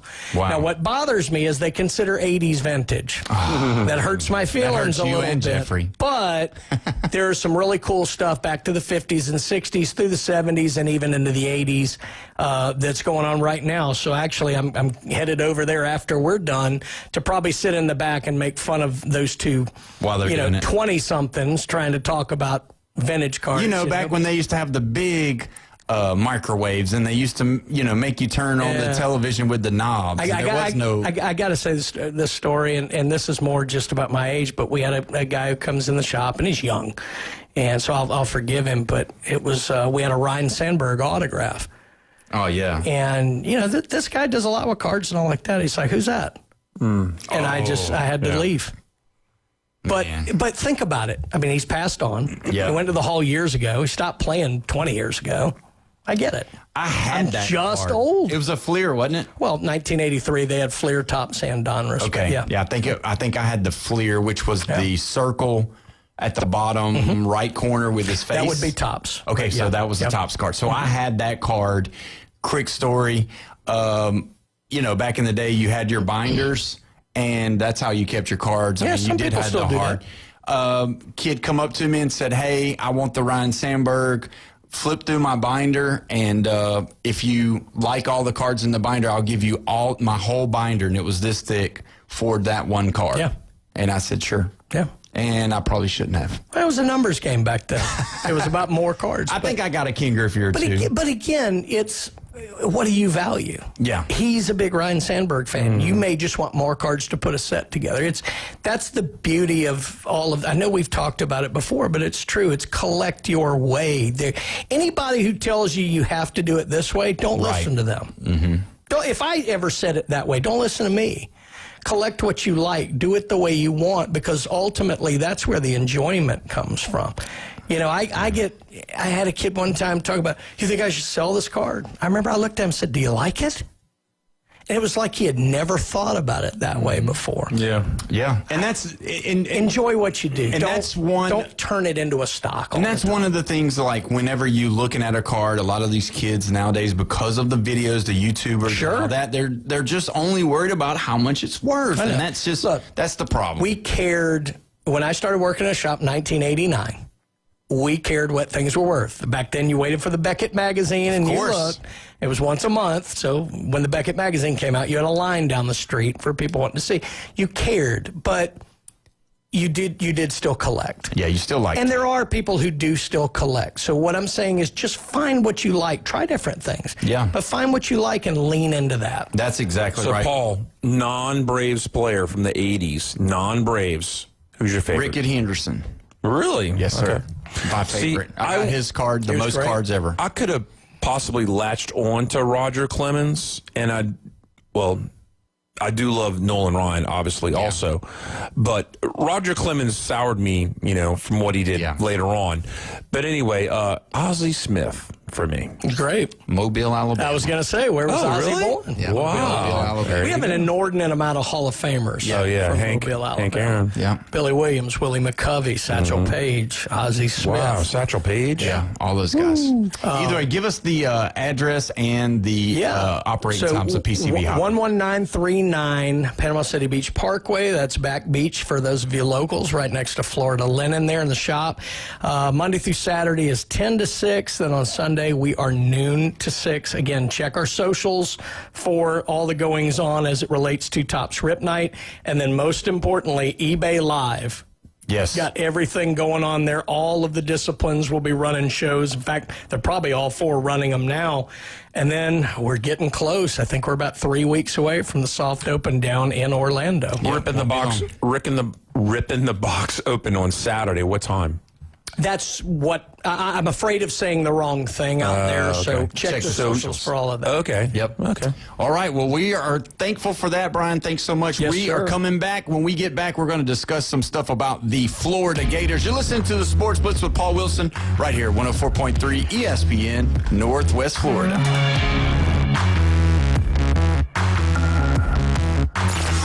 Reach out and smack someone. Call or text now. 850-215-6290. The Red 17 studio line. Weather in the Panhandle never stops. Turn to 104.3 ESPN Northwest Florida. This is Joanna with your latest forecast. We're up to the minute weather reports all day long. A chance of thunderstorms and moderate rain. In-depth storm coverage. Hurricane Helene. And breaking weather as it happens. We do have a tropical storm warning. ESPN Northwest Florida.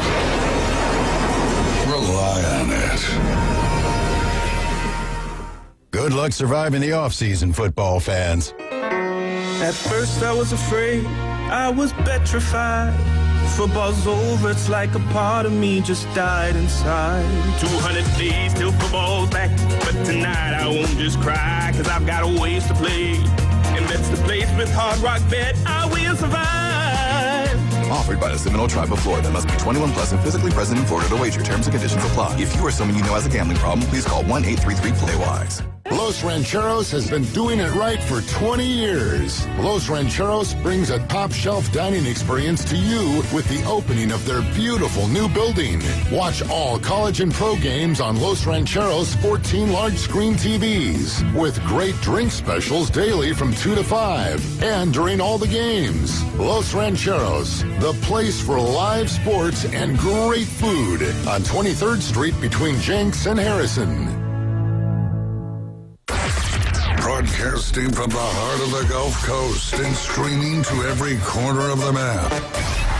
This is the Sports Blitz with Paul Wilson on 104.3 ESPN Northwest Florida. Welcome back. You're listening to the Sports Blitz with Paul Wilson right here at 104.3 ESPN Northwest Florida. Your spot for college basketball right here in the Panhandle. Don't forget, you can go to our ESPN Northwest Florida website and you can check in and see where you can listen to ESPN at all times on the ESPN app. And don't forget, if you do download it, you can get a chance to win a Jersey Mike's sub, chips, and drinks for 4 people. So go to that ESPN Northwest Florida app. You can do that. That's about $75 if you look at it. In Jersey Mike's, they know how to really... Does that count for people who come in on Mondays? You have to talk to Bone Crusher. He is the boss. I'd be happy to sit out one week if I can win that. That's a good one. But either way, you want to be a part of the show, you can be 850-215-6290. Don't think I've said it enough, but I will say this. Recommended Collision Center, the best in the business when it comes to body work on your vehicle, as well as mirrors, door handles, all of the above. Brandon and those guys know exactly how to take care of you. You got something going on with your car. Maybe you want to try to act like Bo and Luke Duke, but you're getting a little too old, don't want to climb in those doors.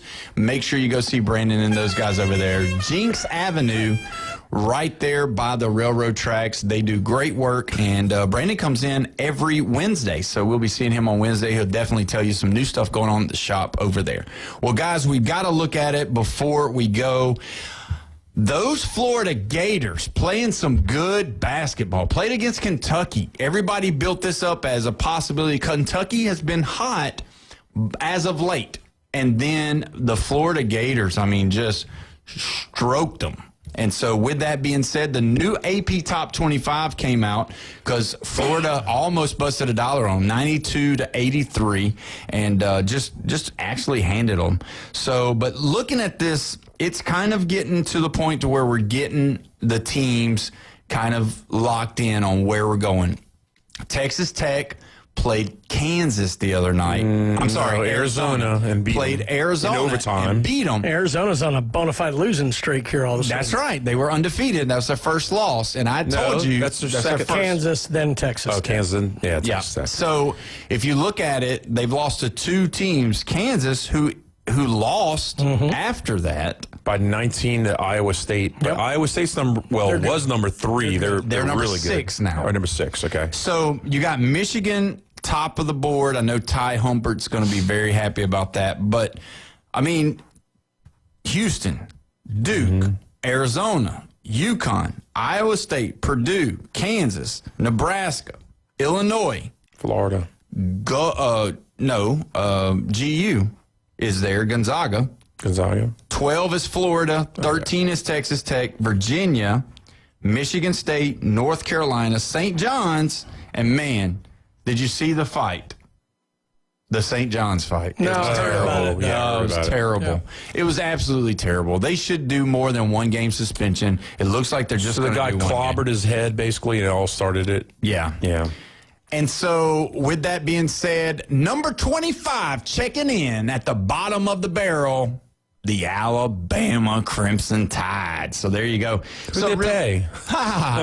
Nobody. But really, when you look at it, you got Alabama, Arkansas, Vandy, and then you got Florida. That's it. At the beginning of the year, there was several teams in the SEC that were in the top 25. One team that has drastically fallen off, and it looks like unless they were somehow, some way, turn it around and start just a huge winning streak, and even including probably winning the SEC championship, is our own Auburn Tigers with Coach Stephen Pearl. They're right there. I think the last time I saw, they were sitting at possibly a 9 seed. But yeah, they don't have any more mulligans. Yeah, somebody said, and I don't know if it was Joe Leonardi on Saturday or not, or one of those guys, they said that as they're playing right now, the way they look, that's their first team out. So I hope they can turn it around. You know, but when you look at the top 8, 9, I mean, even if you went top 10, all of those guys, any given night could win it. I mean, really, if you think of Illinois, Nebraska, Kansas, Purdue, Iowa State, UConn. I mean, you got like UConn, Arizona, Duke, Houston, and Michigan. I mean, those guys haven't lost a total of 10 games between all of them. Yeah. And so that's the deal. Now, North Carolina, they lost their best player, the freshman. He's out, so they're probably going to fall off a little bit. I don't look for anybody outside of Florida to make a big run in the tournament this year. I just don't see the star power as much as we've seen in the past for the SEC. What's Vandy doing? They're at 19. They're so inconsistent. They started so hot. Yeah, they were hot. The other team I could see making a run, I could see this Kentucky team, actually. I think they have the ability to get hot like that and be there. Alabama is still solid enough. I just don't think they have enough depth, and I'm not sure that team's head's in the right place after the whole Bediako thing. Yeah, that's what I wonder, too. But Florida, the reason I love Florida is I love betting on teams. When you talk about the tournament having to win, 5 games, 6 games, whatever it is, I love a team that's got a solid front court because to me, that's less risky. I mean, you can get streaky and win a game with your back court and your guards, but to me, you give me a team that's really solid up front, they're a safer bet. And Florida's really good in their front court. Their back court has come along this year. Yeah. Luckily, they've had time to. The only irony to that is I'd say they might have won last year based on their backcourt. So true. I don't know. I like Florida because obviously they have a lot of guys who were there a year ago. I like kind of the swagger that Coach has got going. Man, I love the way that they've won, I think, 9 of their last 10. He's my favorite Golden. I mean, he's my favorite Golden. I like that Golden. But I don't like the Ole Miss Golden. I would say, to me, Florida's one of the top 3 favorites at this point. Even though they're ranked outside, I would put them Can up. I bet against them? Their defense is really good. That's what they're Don't get me wrong. I take the field and Florida. You know why I'm not? You know why I'm going to bet against them? Why? Chemistry. They have 7 foreign players outside of the United States. 7. Good, so they're all foreign. So That's perfect. They've got chemistry. They're all from different countries. The only ones, it's like 2 or 3 Canadians and 1 Australian, and then the other one's completely foreign, you know? Yeah, it's chemistry is going to hurt. If you take people from around the world and throw them together and say, "Hey, we're going to play basketball," you know, the chemistry is going to be off. I'm sorry. Yeah, but these guys play professionally. They got you're right. They have a lot of talent, but no chemistry. Florida has won 10 of their last 11. My only worry right now, their defense has been really good. They let Kentucky get a lot of late points. Yeah, they did. 49 in the second half. Here we go, guys. Thanks so much for joining us today. We will see you tomorrow. We're pumped up. Got some good guests. 39th. Yep, Jaden Daniels. We'll see you tomorrow, guys. Have a great night.